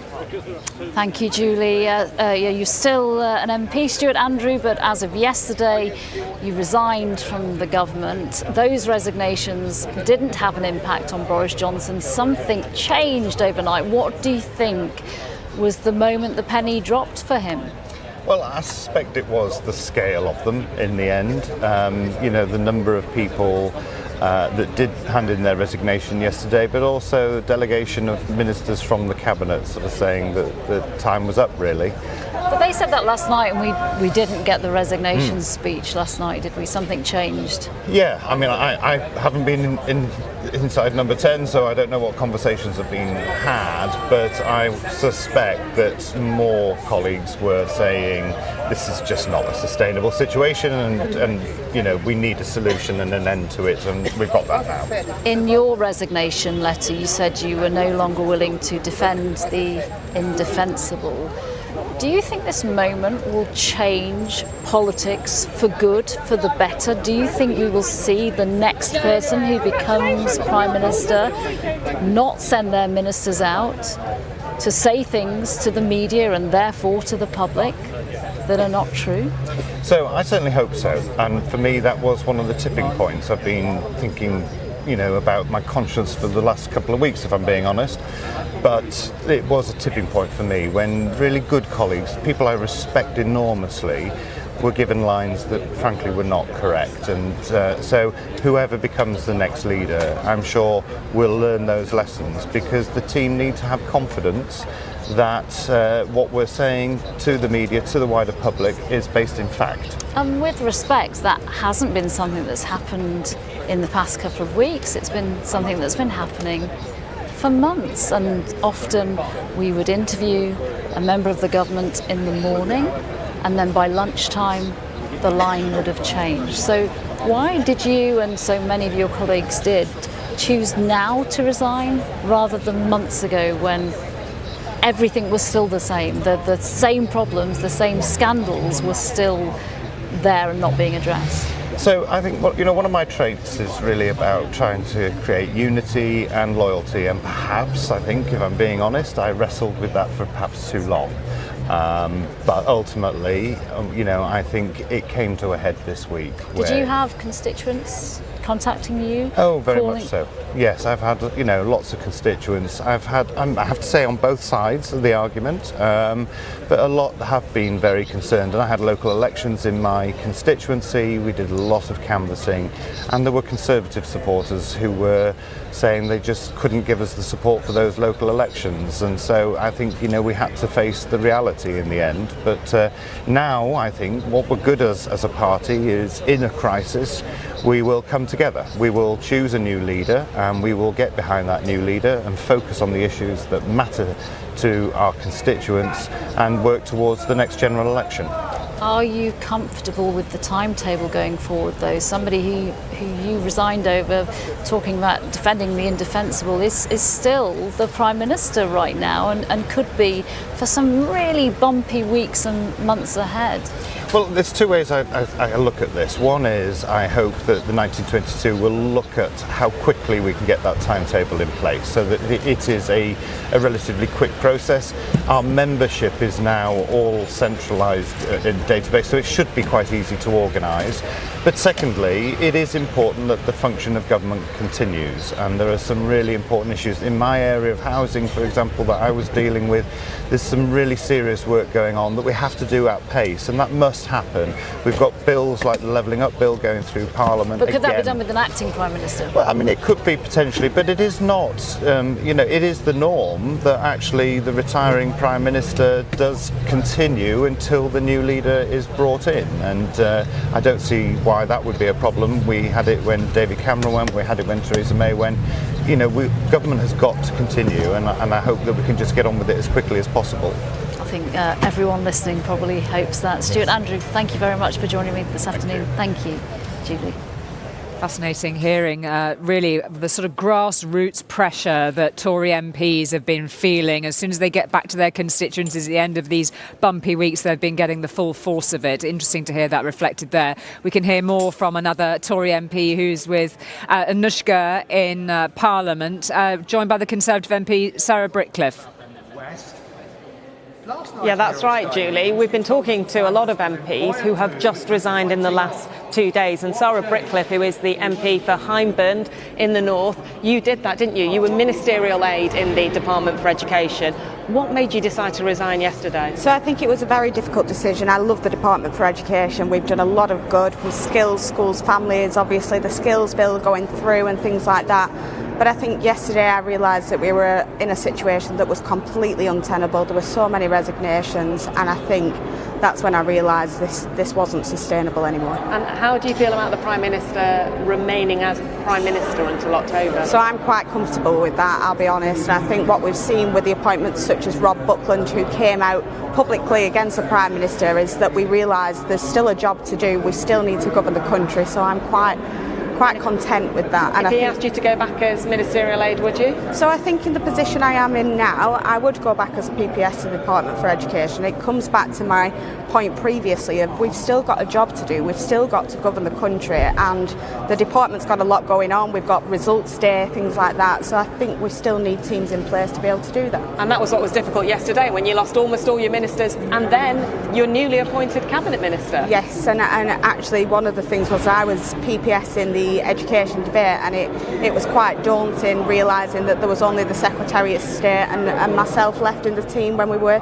doing the debate. So, am I right in thinking, Sarah, that you were the youngest MP elected when you were elected in 2019? Youngest Conservative MP. Youngest Conservative MP, yes. You were 24. 24. And in Hyndburn, in the Red Wall, you were one of the seats that was won in part because of Boris Johnson. Did you feel like he was one of the reasons you won? I do think, and I still think he was a huge factor in that. And again, I think the Prime Minister's done a lot of good. So, for example, he's visited Hyndburn and Heseltine twice since I was elected. We've never seen another Prime Minister do that. He was very much committed to this levelling up agenda, and we've got a lot of exciting projects now with our levelling up fund bid to come forward. So I genuinely think that he believed in that. Come again now, though, if there was another election. What do the people in Hyndburn think of Boris Johnson? What effect would he have had on your vote? So I think it's very mixed, and I'll be honest, I'm fighting a by-election at the moment in Hyndburn, and I've been knocking on doors for the past... Council by-election? Yes, knocking on doors for the past 3 and 4 weeks, and actually in the local elections we made gains as a Conservative Party, and Labour lost overall control of the council. So it's been a very mixed bag. Some very, very loyal Boris supporters, and like I said, I was loyal to Boris because I do think he wanted to deliver on that levelling up agenda. And one of the things he did was help the Tories win seats in the north like yours that they typically hadn't been winning before. Yes. Tell me which of the leaders coming up can still do that, can still win the north? So I think we're now seeing a lot of names coming forward. Only some people have announced officially. So I think what's to be had is a lot of conversations over the next week, and I need somebody to come forward and tell me why they're still able to deliver in my patch, because that is going to make my decision at the end of the day. I'll be honest, I haven't had those conversations. I am waiting for those approaches. No one's coming around and talking to you? I mean, everyone's moving around and wanting conversations, but right now no one's told me what they're going to do. And you're genuinely open-minded? Genuinely open-minded. Any who would particularly attract you? Any who've taken an interest in your seat? I mean, there's a few, and I think we've got some good names coming forward. I mean, Ben Wallace from Lancashire, Nadine Zahawi. I think there's some good names coming forward at the moment, but I want somebody to tell me why they will deliver. And just finally, how did you feel about Nadine Zahawi taking that job as Chancellor and then telling the PM to go so quickly? So I think when he made his decision, he was there and said that somebody needs to be the Chancellor. We do need that. We need someone in that position, and I think he was right to do that, but he also recognised that in the party his position was unsustainable, so he did what he said and told the Prime Minister that it's not going to work with him in power. Sarah, thank you very much for joining us, and just really interesting there to hear a mix of views on whether or not it's okay for Boris Johnson to remain in place. Some of Sarah's colleagues have been almost swearing at me on the phone saying that they don't think he can, but clearly others like Sarah feel that that is sustainable. Julie. Anushka, thank you very much indeed for that. Interesting to see that line from Simon Coveney there from the Irish Foreign Minister, who is saying he's standing ready to work with a new PM, reflecting on one of the very many pressing issues for whoever will be the new incumbent. Let's reflect, Robert, just briefly on what we heard in the speech and whether this was the moment at which Johnson is trying to create a legacy moment here and what comes next for him. So it was striking that he didn't say sorry for anything that he's done, showed no remorse, didn't broadly blamed others, really. And said that he was still hopeful right up until they threw him out, basically. That his colleagues would see the fall back in the Tory position in the polls as sort of midterm blues, which he could reverse. And most of his colleagues said, actually, it's not just about the fall in the polls, it's that we don't think you've got integrity. We don't like the way that you allowed, for example, we've been hearing a bit about this from some MPs on this programme, we don't like the way that you allowed ministers to lie on your behalf. Sling your hook. Now, the important thing, though, just putting to one side those parting words, is that he has changed the country. We should be under no illusion that this has been a very significant premiership. Let's go back to the autumn of 2019. We were in the middle of actually another crisis, the parliamentary crisis over Brexit, and it really wasn't clear, despite the fact the British people had voted to leave the European Union, that Parliament was ever going to agree to a deal. And I don't know if you remember, we were heading to what was described as a no-deal Brexit, with tremendous fears that that would cause an enormous economic shock. And in the end, he bludgeoned MPs, he sent them home, it turned out illegally. He somehow persuaded the Labour Party to agree to a general election, which he then won handsomely. And then with that majority, he did not a no-deal Brexit, it's definitely a hard Brexit. It was not the Brexit that actually some Brexiters wanted, which was better access to that huge market, the European single market, but he delivered to the British people a hard Brexit. That has been painful for businesses, but that has changed everything. It's changed British politics, it's changed the British economy. We actually still don't know whether that's going to end up being good or bad for Britain. Economists think it will, even their own official economists at the OBR think it will leave us poorer for many, many years. So, as I say, the important point to register here is he is not an unimportant Prime Minister, he changed something very fundamental about this country. OK, Robert, thank you very much indeed for that. And thank you for joining us for this specially extended programme on what has clearly been a momentous day here in British political history in Downing Street. An hour and a half ago, Boris Johnson walked out of the door behind us and resigned as leader of the Conservative Party. He'll step down as Prime Minister when a new leader is chosen.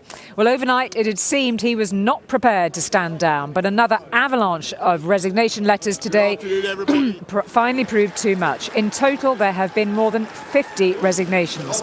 With his wife Carrie watching on, this is what he said here outside number 10.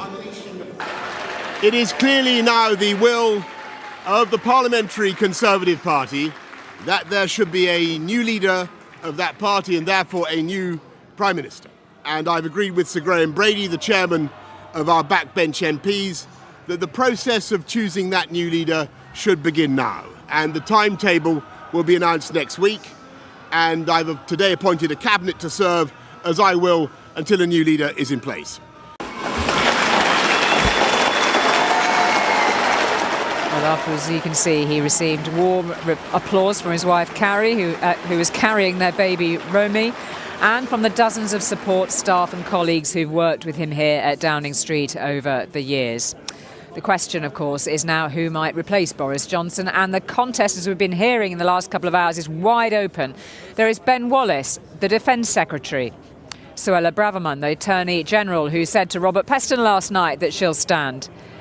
Liz Truss, the Foreign Secretary, flying back to the UK as we speak, and Nadhim Zahawi, the Chancellor, Sajid Javid, the former Health Secretary, Rishi Sunak, the former Chancellor, Jeremy Hunt, the former Foreign Secretary, Penny Mordaunt, the Minister for Trade, and the backbencher Tom Tugendhat is also one of the contenders. Important to touch on what the international reaction has been so far to the news out of Downing Street this lunchtime. James Mates is with Nina. Yeah, let's get a flavour of some of that international reaction that's coming through so far in the last few hours after Boris Johnson made that announcement. As you said, I'm joined by James Mates, our Europe editor. Robert was just reminding everyone there, this was the Prime Minister who changed everything. He got Brexit done. How has Europe, the EU, reacted to the fact that this man is going? Well, the most visceral reaction has come from Ukraine, obviously. They've thanked him for his support, but there is obvious disappointment from Ukraine because they are very uncertain as to whether the next British leader or any other British leader would be as fulsome in their support for Ukraine, would lead in the way that Boris Johnson undoubtedly has. Elsewhere, because of course he's not actually leaving office as Prime Minister today, the reaction seems to be fairly muted. People looking forward to what comes next. Michel Barnier, of course, the negotiator of that EU deal on the EU side, he said that he hoped this would be a new chapter in relations with Britain. I'm not sure many other European leaders are necessarily that optimistic. The Irish Foreign Minister Simon Coveney tweeting that almost setting down a marker for Boris Johnson's successor, saying that he hoped future relations will come within the rules of international law, and obviously pointed there about the Northern Ireland Protocol.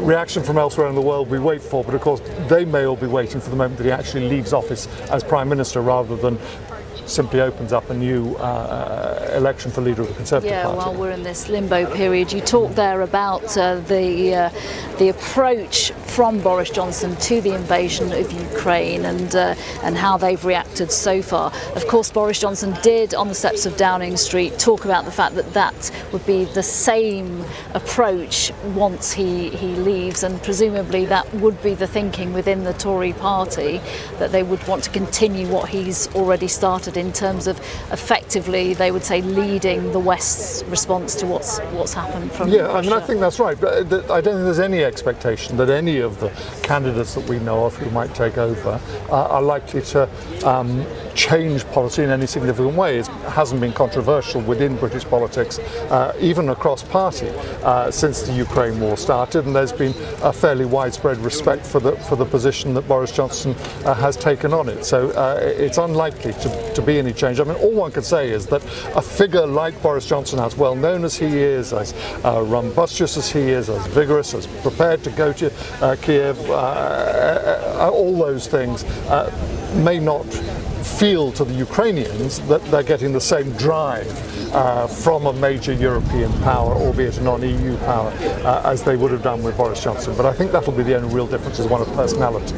In terms of the leadership contest that we're now going to be looking at in great detail over the next few days and weeks to come, how much do you think Brexit will play a part of that? You know, there's already discussions about this person was pro-Brexit, for Brexit, anti-Brexit. Is that past now, or is that still up for debate and open for debate? Could we see any kind of change? It seems most unlikely. Even Jeremy Hunt, who is widely perceived as being the most Remainerish, if I can use that phrase, of the potential candidates, has made it pretty clear that on the big issues, single market, the customs union, that there are not going to be there's not going to be a massive change of policy, even were he to be the next Prime Minister. I think the issue, of course, the immediate issue is the Northern Ireland Protocol, and that's what European leaders are looking for now. Will anyone, except possibly Liz Truss, who's been driving this policy, and maybe Suella Braverman, who's been who sort of authorised the policy, its legality, would any of the other candidates drive this conflict with Europe over the Northern Ireland Protocol, or would they look for an alternative way to deal with the recognised issues over trade with Northern Ireland? And of course, this really matters, because if the policy is driven down the road that Boris Johnson started on, we will end up in a trade war with Europe, in the middle of the cost of living crisis, in the middle of the desire for Western unity over Ukraine. That is the ultimate logical endpoint if that policy continues. And that's why European leaders are looking with interest, obviously, but some concern as to which way this goes, because they don't want relations to get that bad any more than a lot of people in this country do. Yeah, so very much at stake, isn't there? James Mates, thank you very much for now. Julie.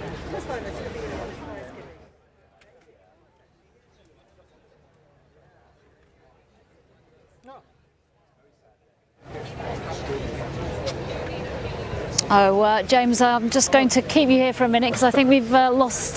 We've got some sound problems going on at Downing Street. The live television. This is what it's like, even on such an historic day. But yeah, we were just talking there, weren't we, about how much is at stake for the person who's going to get that in tray and actually, oven-ready deal on get Brexit done, but because of this issue of the Northern Ireland Protocol and what the UK government was potentially proposing, actually it's a very live issue and could affect very many people's lives, especially in the state that we're in a cost of living crisis, if things change. Yeah, the trouble is it puts this block on any significant improvement in Britain's relations post-Brexit with the EU. Now, everyone recognises that at some point the EU and the UK have to find a way to live together. We're too close, too important to each other. An economy the size of Britain's, if it were to end up with either a no deal effectively or a full-on trade war, that hurts particularly Northern Europe. Not as much as, but very significantly, in the same way as it hurts the UK, and European leaders really don't want this. What's going to be most interesting is whether there's going to be a possibility of a reset in relations with France under a new leader. They have been terrible. I know we see sort of a bromance type pictures at these summits of Boris Johnson and Emmanuel Macron with their arms around one another. That's very deceptive. Macron has zero trust or faith in Boris Johnson. He will not be unhappy that he's going, and they will be very, very keen that a new leader is able to reset relations for two reasons. One is the whole Channel issue and the migrant issue, but more significantly is the security cooperation issue, particularly in the light of what's happened since February the 24th in Ukraine. Britain and France are the two major military powers in Europe, and while we were both in the EU, that was a situation that the cooperation was sort of there and more or less automatic. Now it's getting that security cooperation back together between France and the UK that's really worrying Paris. With whoever that new person might be. James, thank you. I'm hearing that Downing Street is good to go, so Julie, over to you. think we've got the microphone working now. We can get a sense of the feeling in Northern Ireland now. UTV's political editor Tracy McGee's in Belfast for us. Tracy. Gilly, there's been an awful lot of conversation over the last 24 hours about concerns that there was no functioning government in the UK because of the resignations. But of course, for the last few months, there has been no government here in Northern Ireland. And that's because the largest unionist party, the DUP, have been refusing to go back into government because of the Northern Ireland Protocol, this post-Brexit trading arrangement between Northern Ireland and Great Britain. And that remains the case.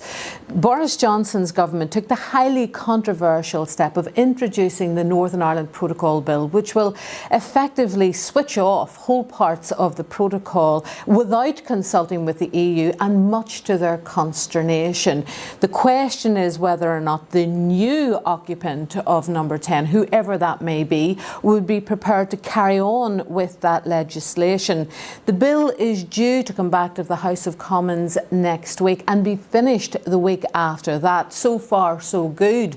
The problem is whether or not, when it reaches the House of Lords in the autumn, the new Prime Minister would be prepared to push this through.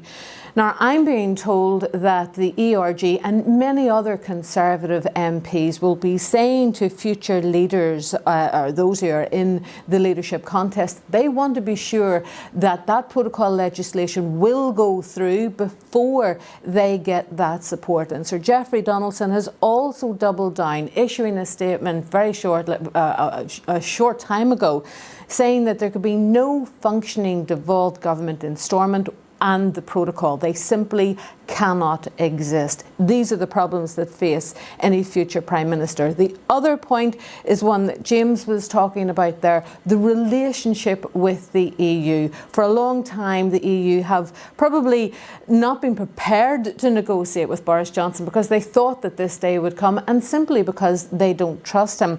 The question would be whether or not they would be more willing to renegotiate, and if they do, would that be enough for the DUP to go back into government here? Tracy, thank you very much indeed for that. Well, you can cross now to Shihab, our political reporter who's in the House of Parliament. And I think you have the Prime Minister, or the outgoing Prime Minister's PPS with you. We spoke to him last night. James Doddridge, Shihab. I do indeed, and yes, you're right. He was a guest yesterday on our 10 p.m. bulletin, during which he said that the Prime Minister was buoyant and would carry on. James Doddridge joins me now.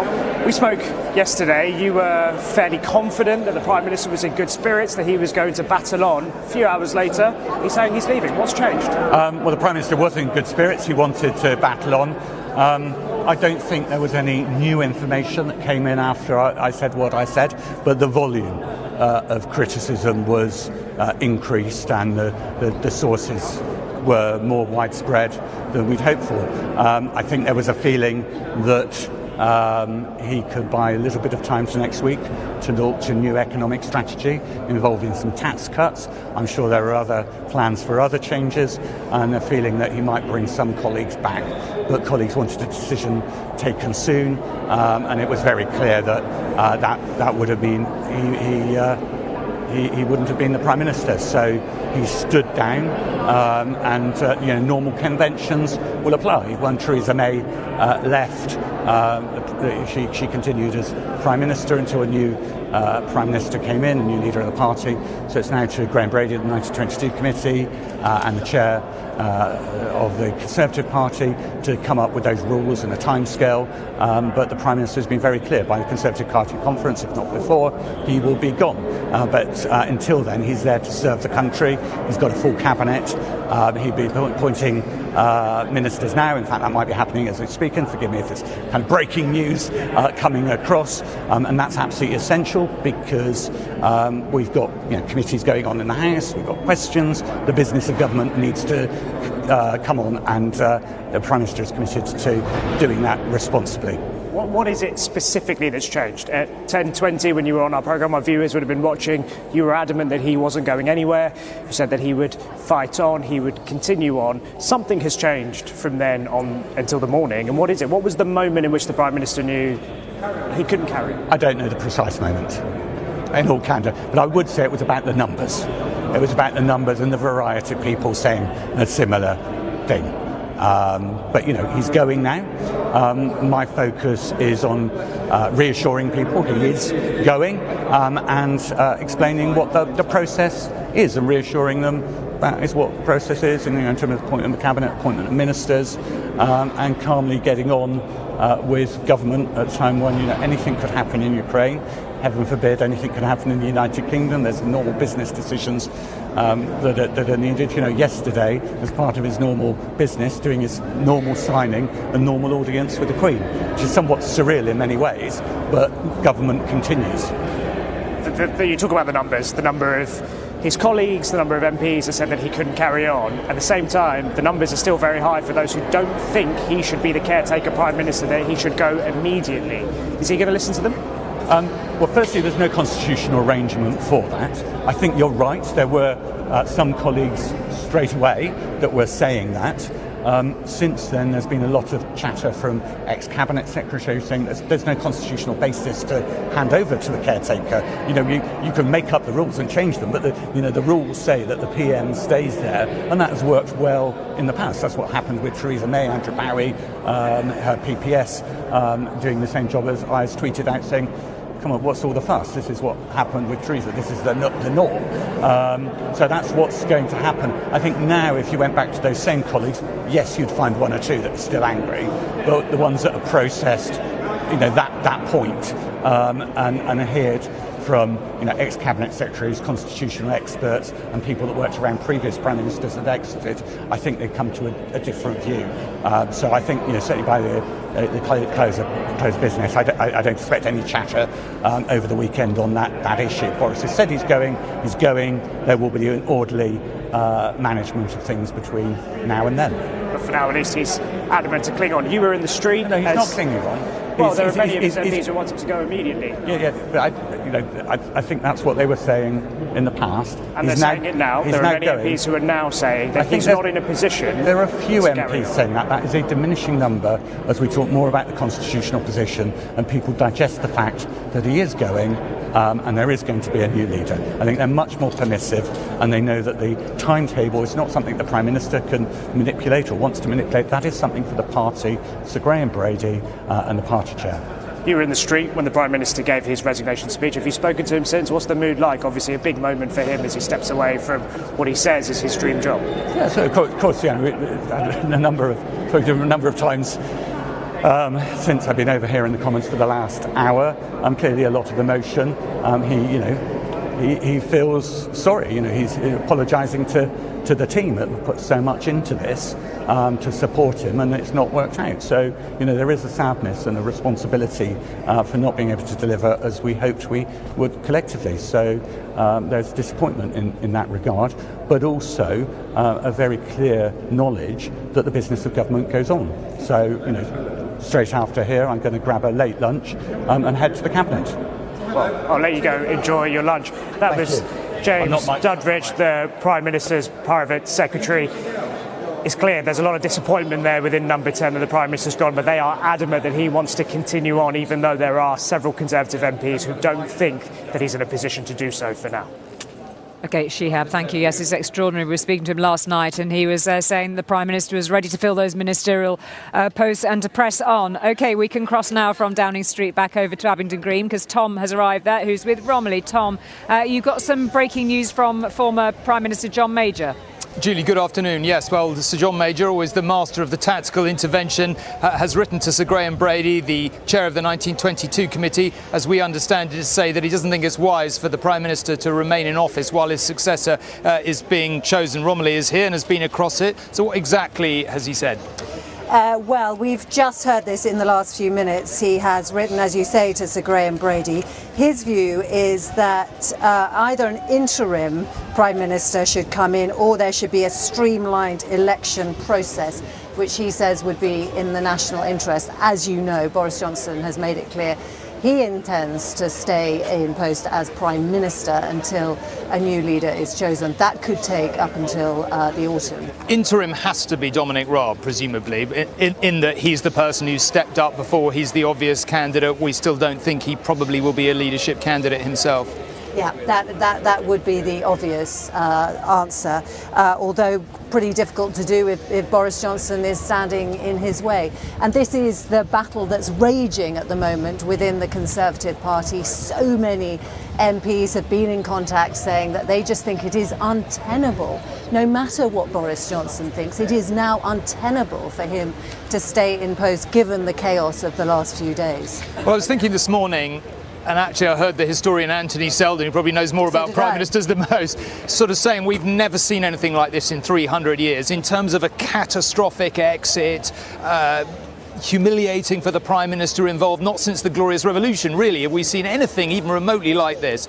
And yet there he is, going down in flames, and still, even now, refusing to be budged. Do you think he will have to move by the end of the day and just accept that he's got to go and there has to be an interim successor? Well, wasn't that interesting in his resignation speech? There was no sense of humility. There was no apology. There was a sense that he blamed MPs for moving against him when, as he put it, he was only just behind Labour in the polls and that he'd got that huge mandate back in 2019. There was also a sense that he blamed the media, that he thought there was a sort of herd instinct going on, that people were just jumping on a bandwagon and the wheels were rolling and people were determined to get him out. So I think in his mind there is no question that he is going to go. If we know one thing, he's capable of sticking. But the party, certainly, and as you see by this intervention by Sir John Major, the party is concerned about the damage that could be caused in the next few months if he doesn't go. Okay, well, as the day wears on, inevitably we're going to be thinking more and more and more about runners and riders, if we aren't almost totally already. It's kind of unusual, it strikes me, this leadership contest in a number of ways. You know, one, there's no big policy split that's led to the Prime Minister's exit, which there often is when a Prime Minister gets booted out. And the second thing is, normally when a Prime Minister leaves in office, one tends to think of his replacement or her replacement being logically someone who already occupies a great office of state, the Chancellor, the Foreign Secretary. Well, that's difficult in this case, partly because half of them have just resigned, partly because it looks as if there are maybe lots of candidates. You know, we hear of all kinds of Steve Baker, Tom Tugendhat, possibly putting their hats in the ring.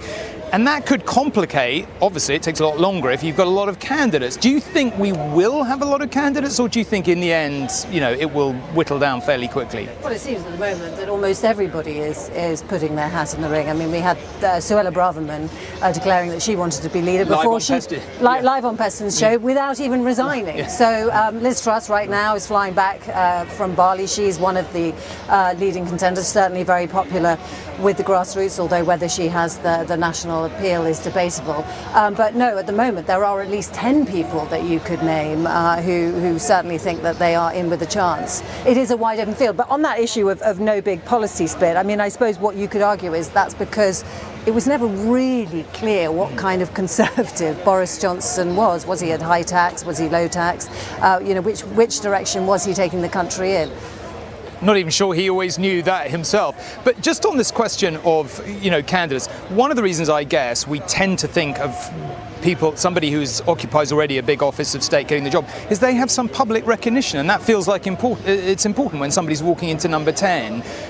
I mean, do you think that is important, or do you think the public will ultimately accept somebody they've basically never heard of suddenly being their Prime Minister? Well, I think what we've got to remember, it's not the public who are deciding, is it? It's the MPs first, and they whittle it down to 2, and then it's the Tory grassroots. And certainly the 2 favourites amongst the grassroots are thought to be Ben Wallace and probably Liz Truss. And Ben Wallace, his standing has gone up over the past few months because of what we've done in Ukraine. So he has got greater recognition. Also, people like Nadhim Zahawi, it was hard to see why he would want to take the role as Chancellor. I mean, a role that he only took, and then 24 hours later he was asking for the Prime Minister to resign. But the feeling there is perhaps he felt that he needed a bit more name recognition. So there is a great deal of jostling going on at the moment. Okay, it's going to go on all day. Julie, back to you for now. Thank you both. And we can cross straight back to the Houses of Parliament. Shehab's there with a guest too. Absolutely. I'm joined here by Daniel Kivchinsky. He was a supportive MP for Boris Johnson. You were in the street alongside him. How difficult has this moment been for you? Oh, devastating, I think, is the word that springs to mind. I felt that he was a very good Prime Minister. He secured for us the biggest Conservative majority since 1987, gave us the opportunity to actually implement Conservative policies, got us through Brexit. I mean, I think people's memories are so short. The chaos and the gridlock that we experienced under Theresa May in those dying months of her administration was absolutely humiliating. Boris Johnson had the vision and the courage to drive that through and to negotiate with the European Union in the way that we expected him as people who voted for Brexit. So I'm devastated, very, very saddened. Why has this happened? Why have so many of your colleagues turned around and said that he's not fit to be Prime Minister? Well, I think that there was the media were very focused on Partygate, and that's when the rot set in. Constant questions about who did what, when during the pandemic in number 10 Downing Street. But I think clearly the Chris Pincher scandal is something that many Conservative MPs were talking about. The ins and outs of what Mr. Pincher promised not to do again in terms of his behaviour when he was at the Foreign Office, that hasn't really been deliberated. The fact remains he behaved completely inappropriately at the Carlton Club, and that was the straw that broke the camel's back for many Conservative MPs, and they turned against him. Do you think this is the Prime Minister's fault? Has he been told to leave or made to leave because of his own actions? Well, I think the Prime Minister was a good Prime Minister. He had real vision and tenacity and strength. But I think when he had this number of Conservative ministers resigning and publicly calling for him to resign, I think his position obviously became very, very difficult. And for the interests of the party and the interests of the country, he's stood down. I don't know what will happen to the rest of his career, whether what he will decide to do, but I, for one, publicly want to thank him for what he's done for the country. And actually, I'm very encouraged by the number of calls and letters I've had from constituents who have wanted me to pass on my thanks to him. Let's look to the future. Who do you think should be the next leader of the Conservative Party? Who would you be backing right now? Well, there is going to be obviously a sort of beauty parade, pageant that takes place from now on. And of course, all Conservative MPs are suddenly going to be very popular with senior members of the party trying to curry support from us. Nadhim Zahawi is clearly somebody that's been talked about. Jeremy Hunt, Liz Truss. The good thing is that we do have some rather excellent ministers and credible candidates, and clearly there's going to have to be a very, very forensic analysis as to who could take over. But the British people, I think, want a replacement in place as quickly as possible, and so I don't want a particularly protracted contest. The sooner we get a new leader in place, the better. What about for Boris Johnson? Do you want to see him still here on those green benches, maybe a ministerial post, or do you think it's time for him now to retire and move away and do something outside of politics? What would you like? Well, of course, actually, interestingly, I think Alec Douglas-Home, after being Prime Minister, then went on to be Foreign Secretary. I would love for him to stay in the House of Commons. I think he's still got a great deal more to contribute if he was prepared to take on a position of Foreign Secretary or another senior position.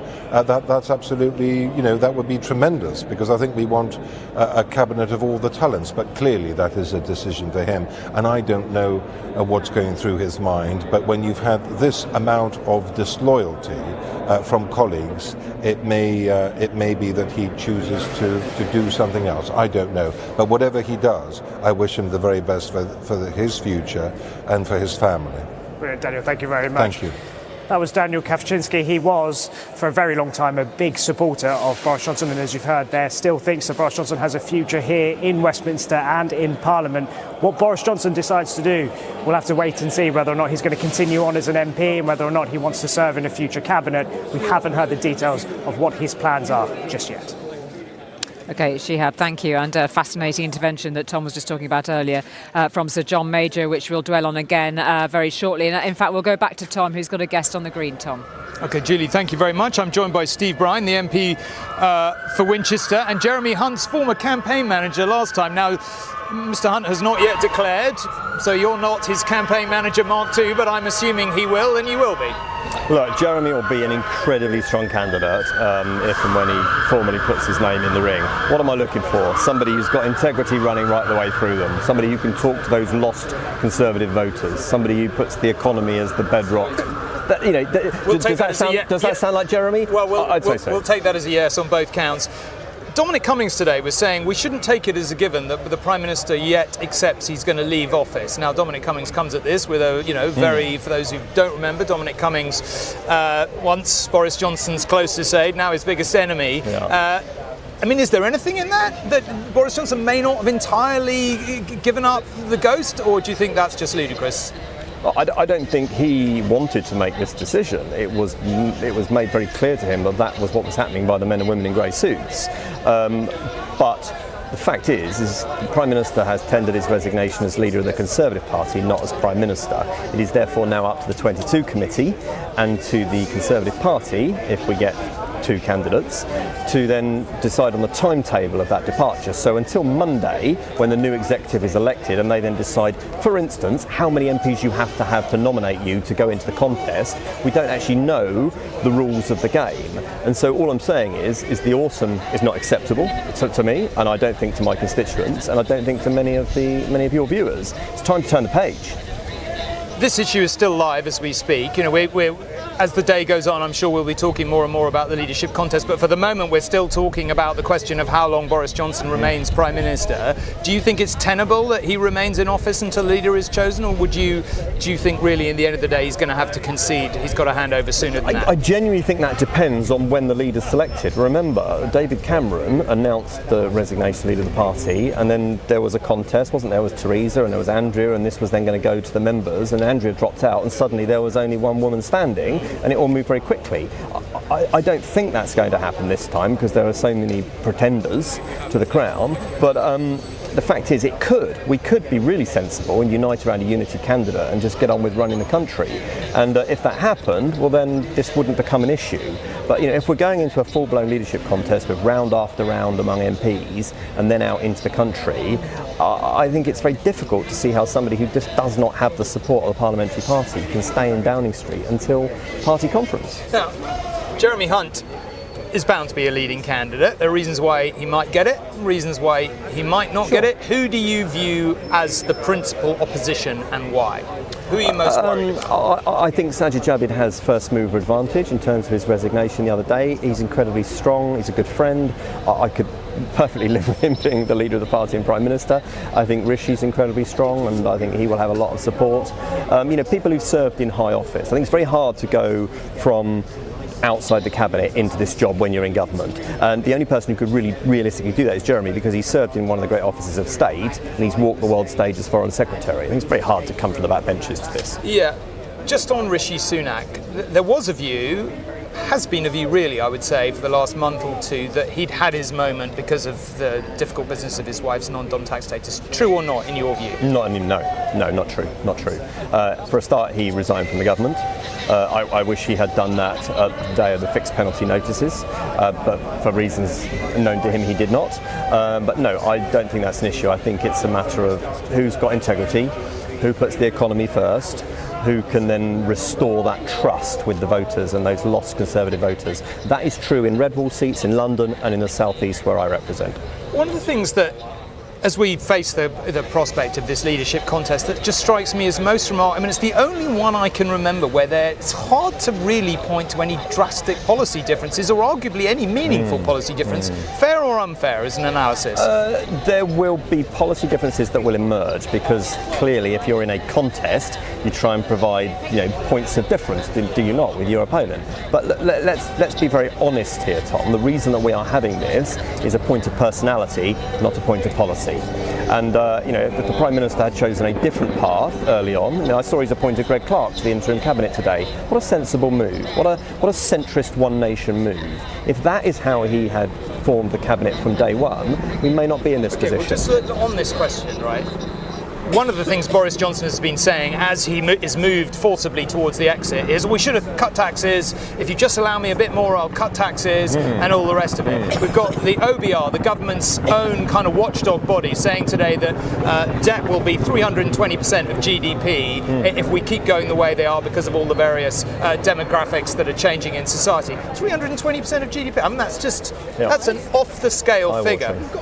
So where does a One Nation Tory Jeremy Hunt campaign stand on that? Is it about fixing the public finances, as Rishi Sunak seems to be trying to do, or is it about tax cutting to get us out of this economic It's about hole? fixing the finances through a sensible economic policy that recognises we're in an inflation bubble. So, would we come into office and there'd be big personal tax cuts? No, because the country can't afford that. And the country's not stupid. My constituents understand you can't spend what you don't have. So, I think it's that sensible economic management. And the Prime Minister, I understand saying that. But the thing is, that then makes... That accepts that this is there's a policy solution to this. There isn't a policy solution to this for this Prime Minister because the chasm is so big between him and the Parliamentary Party and him and the public. So even if he had however many more years he had, even into a third term, imagine, the public stopped listening. That's why we need to change the messenger. And that's why today it's a sad day on a personal level, but it's the right thing for the country and it's the right thing for the party. Okay, Steve Brine talking potentially about Jeremy Hunt's not yet leadership campaign, but soon to be, no doubt. Steve, thank you very much for joining us. Julie, back to you. Tom, thank you. It is just after 2:30 in the afternoon in this especially extended programme from Downing Street. Just over 2 hours ago, Boris Johnson walked out of the door behind us here and resigned as leader of the Conservative Party. He'll step down as Prime Minister when a new leader is chosen. Overnight, it had seemed he was not prepared to stand down. He was digging in, but another wave of resignations began first thing and finally proved too much. In total, there have been more than 50 resignations, and this is what he said here outside Number 10. It is clearly now the will of the Parliamentary Conservative Party that there should be a new leader of that party and therefore a new Prime Minister. And I've agreed with Sir Graham Brady, the chairman of our backbench MPs, that the process of choosing that new leader should begin now. And the timetable will be announced next week. And I've today appointed a cabinet to serve, as I will, until a new leader is in place.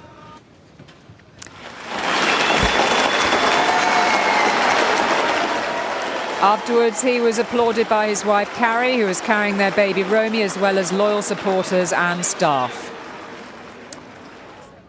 As you see, it's just got a flurry of activity. We're just trying to keep an eye on who... Okay, you keep me posted, Robert.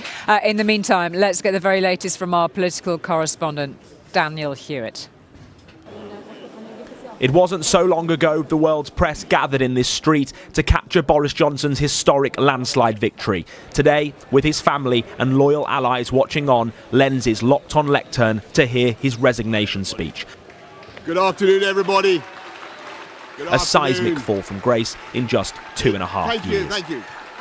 It is clearly now the will of the Parliamentary Conservative Party that there should be a new leader of that party and therefore a new Prime Minister. So I want to say to the millions of people who voted for us in 2019, many of them voting Conservative for the first time, thank you for that incredible mandate. The biggest Conservative majority since 1987, the biggest share of the vote since 1979. And the reason I have fought so hard in the last few days to continue to deliver that mandate in person was not just because I wanted to do so, but because I felt it was my job, my duty, my obligation to you to continue to do what we promised in 2019. There was little contrition, no apology for mistakes that led 59 members of his government to resign, only a list of his achievements and a not-so-veiled criticism of Tory MPs. And in the last few days I've tried to persuade my colleagues that it would be eccentric to change governments when we're delivering so much and when we have such a vast mandate and when we're actually only a handful of points behind in the polls, even in mid-term after quite a few months of pretty relentless sledging, and when the economic scene is so difficult domestically and internationally. And I regret not to have been successful in those arguments. And of course, it's painful not to be able to see through so many ideas and projects myself. But as we've seen at Westminster, the herd instinct is powerful. When the herd moves, it moves. And my friends, in politics, no one is remotely indispensable. He thanked his wife, Carrie, his children and his family, and ended with a promise to continue as Prime Minister until a new Tory leader is in place in the autumn. I know that there will be many people who are relieved, and perhaps quite a few who will also be disappointed. And I want you to know how sad I am to be giving up the best job in the world. But them's the breaks. But there are questions this lunchtime over whether he should be allowed to stay in post from his own MPs and the opposition. It's obvious he's unfit to be Prime Minister. That's been blindingly obvious for a very, very long time. And if they don't get rid of him, then Labour will step up in the national interest and bring a vote of no confidence, because we can't go on with this Prime Minister clinging on for months and months to come. I do think it is quite incredible, though, to suggest that he will remain as Prime Minister for another 3 to 4 months. I think the sooner he is out of number 10, and preferably that is today, the better. But Westminster doesn't wait around, and talk among Tories has already turned to who should take over. Maybe Jeremy Hunt could pull that off, maybe Ben Wallace could pull it off, but for me, I can't imagine that I will support anyone other than a Brexiteer, and obviously I'm reflecting whether it should be me. Thank you all very much. Boris Johnson has no intention of leaving just yet, as he headed back into the house he thought would be home for a lot longer than this. Daniel Hewitt, ITV News, Westminster. Those are the events so far this afternoon, and I'm glad to say we can now speak to Tory Grandee Lord Heseltine, who joins us now from Northamptonshire. Very good afternoon to you, Lord Heseltine. What did you make of the manner of Boris Johnson's departure? Quite honestly, I think the least said, the soonest mended. It's dragged on in a very undignified way. We've heard an intervention from Sir John Major within the last few moments. It's a view that you share, I believe, that he should not be staying here as Prime Minister. Just expand on that for me and what you think the mechanism should be. Well, two questions there. He certainly shouldn't stay as Prime Minister because we know what Boris is about, and there is a manipulative process in his way of running things. There is no sense of integrity, and he will use the interim period in order to try and cement what he sees as his legacy. And the essence of the truth is that his party doesn't trust him. And the right thing to do is to have an acting Prime Minister, and for the 22 committee to work out the most effective, speedy process of choosing a new leader. Obviously, it is a matter for the 22 committee to do that, but I hope they will do it with dispatch. But exactly how would he force any concrete policy change through, given the levels of opposition that we've witnessed just in the last 48 hours? Well, I think that is an unanswerable question. But one of the first tasks for the new Prime Minister is to create a new basis of integrity and to tell the British people the truth about where we are. And that's very uncomfortable, but it is necessary in order to start to regain public confidence. The fact of the matter is that there is such disenchantment, such incredulity about the sort of language the Prime Minister is using to describe his legacy and his plans, that allowing that to continue merely perpetuates the problems we've got. So I have no doubt that John Major is quite right. We should have seen the resignation of the Prime Minister, not just the leader of the Conservative Party, and a replacement, a temporary replacement, put in place at the earliest possible moment. And just very briefly, Lord Heseltine, who would be your preferred selected new Prime Minister? Well, look, I'm a pretty controversial figure in the Conservative Party because I believe that just is Boris Johnson a disastrous Prime Minister, but he's been responsible for the most disastrous event in my lifetime, which is Brexit.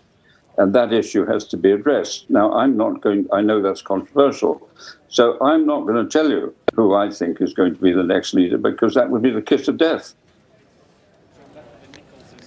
Lord Heseltine, thank you very much indeed for your time this lunchtime. We're going to take you straight over to Tom down on the green. Julie, thank you very much there. Anushka joins me to chew a bit of the fat here with people milling around all around us.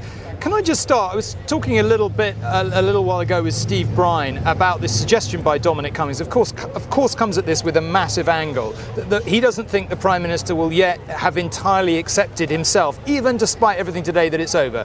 Anything in that, or is that ridiculous?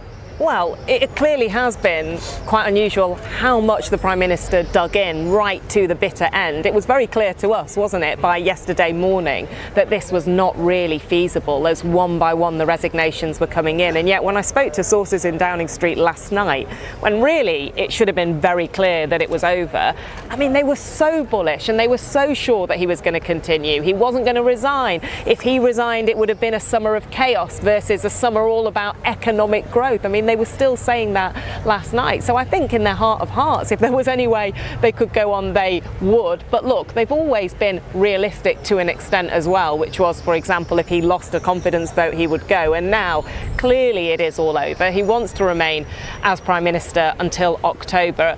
That is causing quite a lot of discomfort among a lot of, but not all, Tory MPs. I've had a lot of text messages, and one just speaks to that Dominic Cummings point, said to me, most would prefer the PM to step aside and Dominic Raab to step in because they don't feel he can be trusted to behave properly in the interim. But ultimately, this is clearly over for him. Is he going to be able to fill all the government posts in the interim if he does stay in place? I mean, 50 resignations, no one who's got any concept or grasp of political history can think of anything even remotely comparable to this. And in the end, he was faced with not actually really having a government that he could run. So where are we today on that if he stays in office? Well, that was one of the incredibly difficult things. One of the things that ministers like Nadhim Zahawi said to him was, there are 3 departments without ministers in place. How are you going to function? They're having a go at it right now. We're seeing people taking those positions. They think it can be slimmed down and they could manage. But I've spoken to several ministers who have resigned today who say there's absolutely no way that they are going to go back if the Prime Minister is still there. So they may struggle.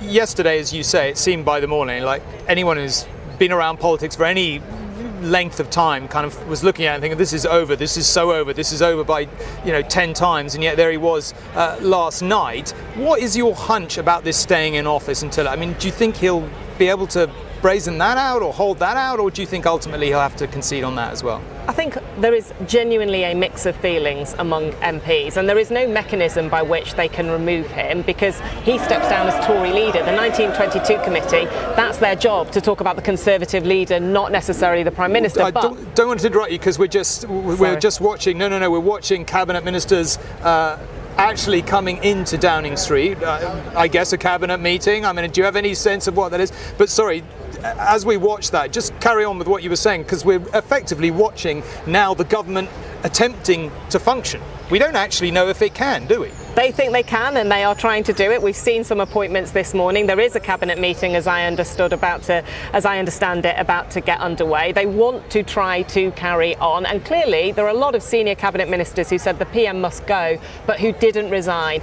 For example, Therese Coffey said to me this morning, who is the Secretary of State for Work and Pensions, that she wanted to carry on because there's so much delivery that has to happen with DWP at the moment. So clearly, if those people stay in place, he will try to make it work. The question is, how angry are MPs, and is there a way that they can actually remove him? Because there has been a catastrophic loss of trust.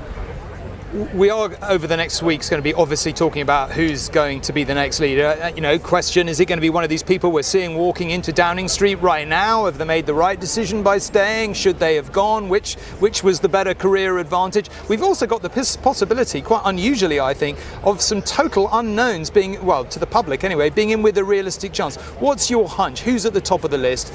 Who would you put your money, if I forced you to put your money on someone, who would you be looking at? I know better than to put my money on anybody, Tom, as you know. But look, there are a lot of MPs right now who are saying that those who stayed to the bitter end have ruined their chances. There is a suggestion that they weakened Nadhim Zahawi's position, for example, by staying. One MP said, I was thinking about supporting him, now I'm not going to. But look, there are others who are loyal to the PM, and I still think there's a good chance they back him. Rishi Sunak, all the polls showing he's doing very well with the public. He is known, and so I think to some extent. But look, there is also this feeling, do we need a total break, and could it be a bit of an unknown? But as you know, that can be very difficult. OK, well, we're watching the cabinet arrival, so back to Julie to deal with all of that. Tom, thank you very much indeed. As you mentioned a few moments ago, we've seen a few cabinet arrivals. Nadine Dorries, Dominic Raab, just over our shoulders a couple of seconds ago. Robert's here. So you've got this weird sort of normal procedure for a cabinet meeting in the least normal day in British politics than most of us can remember. Yeah, look, it is the start of a new era. The Prime Minister is now a caretaker Prime Minister, and this is the caretaker cabinet. Most of the people going in there know that they may not have a job in just a few weeks or months, depending on who takes over. The Tory party now has to do a lot of soul searching about what is the qualities they are looking for the new leader. Now, you talk to almost any Tory MP, the thing they most want is somebody they, you know, I suppose we've got to be honest about it, somebody they can trust. Most of them feel they cannot trust this Prime Minister. They think he's got great campaigning abilities. You know, he delivered them the Brexit that many of them wanted. He delivered them a landslide election. But time and again, they feel that he was found wanting when when there were questions about transgressions. Parties, remember all that? The appointment of Pincher as Deputy Chief Whip. Too many untruths, so they want honesty first and foremost. But then there is this other really tricky issue, which is they won their landslide majority on the basis of winning seats in former Labour heartlands. Who, and this is another minister just making, or Mrs. Carr just making his way Mind your feet, Robert. via the Foreign Office. Yes, that would be an interesting bit of television. But anyway, so it is a question of who among the candidates can, repeat that trick.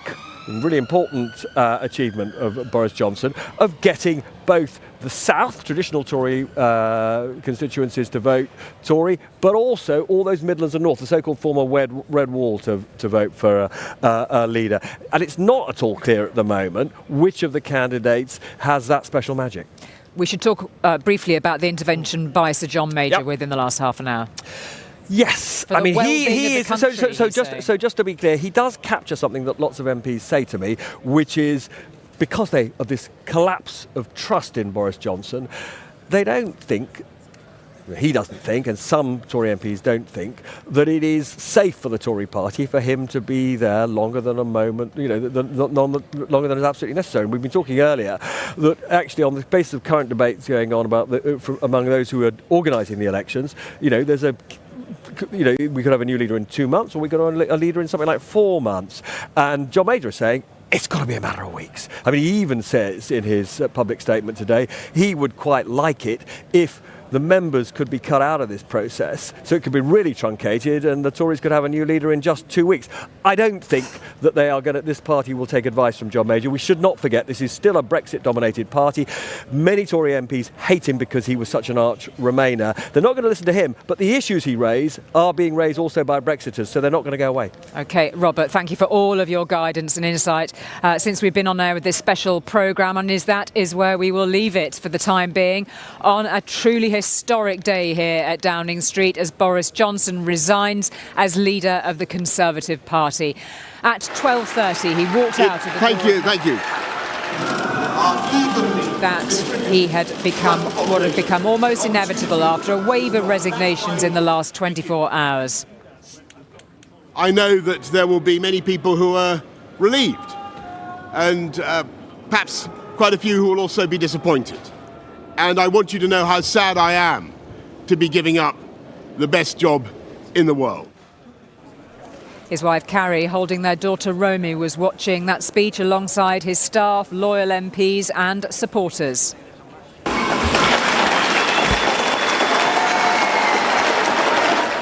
And there were cheers in Downing Street when he had finished speaking. There was some boos at the end too.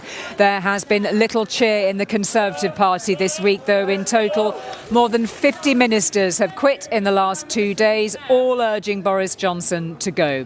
And in the last few minutes, we've seen members of his new cabinet arrive here at number 10 as the government tries to continue with business as usual. He says he'll stay on as Prime Minister until the autumn when a new leader is chosen. Whether his own MPs allow him to do this remains to be seen. Well, Mary will be back on air here at 6:30 for the evening news, and Tom will be back at 10 from all of us here at Downing Street. Good afternoon.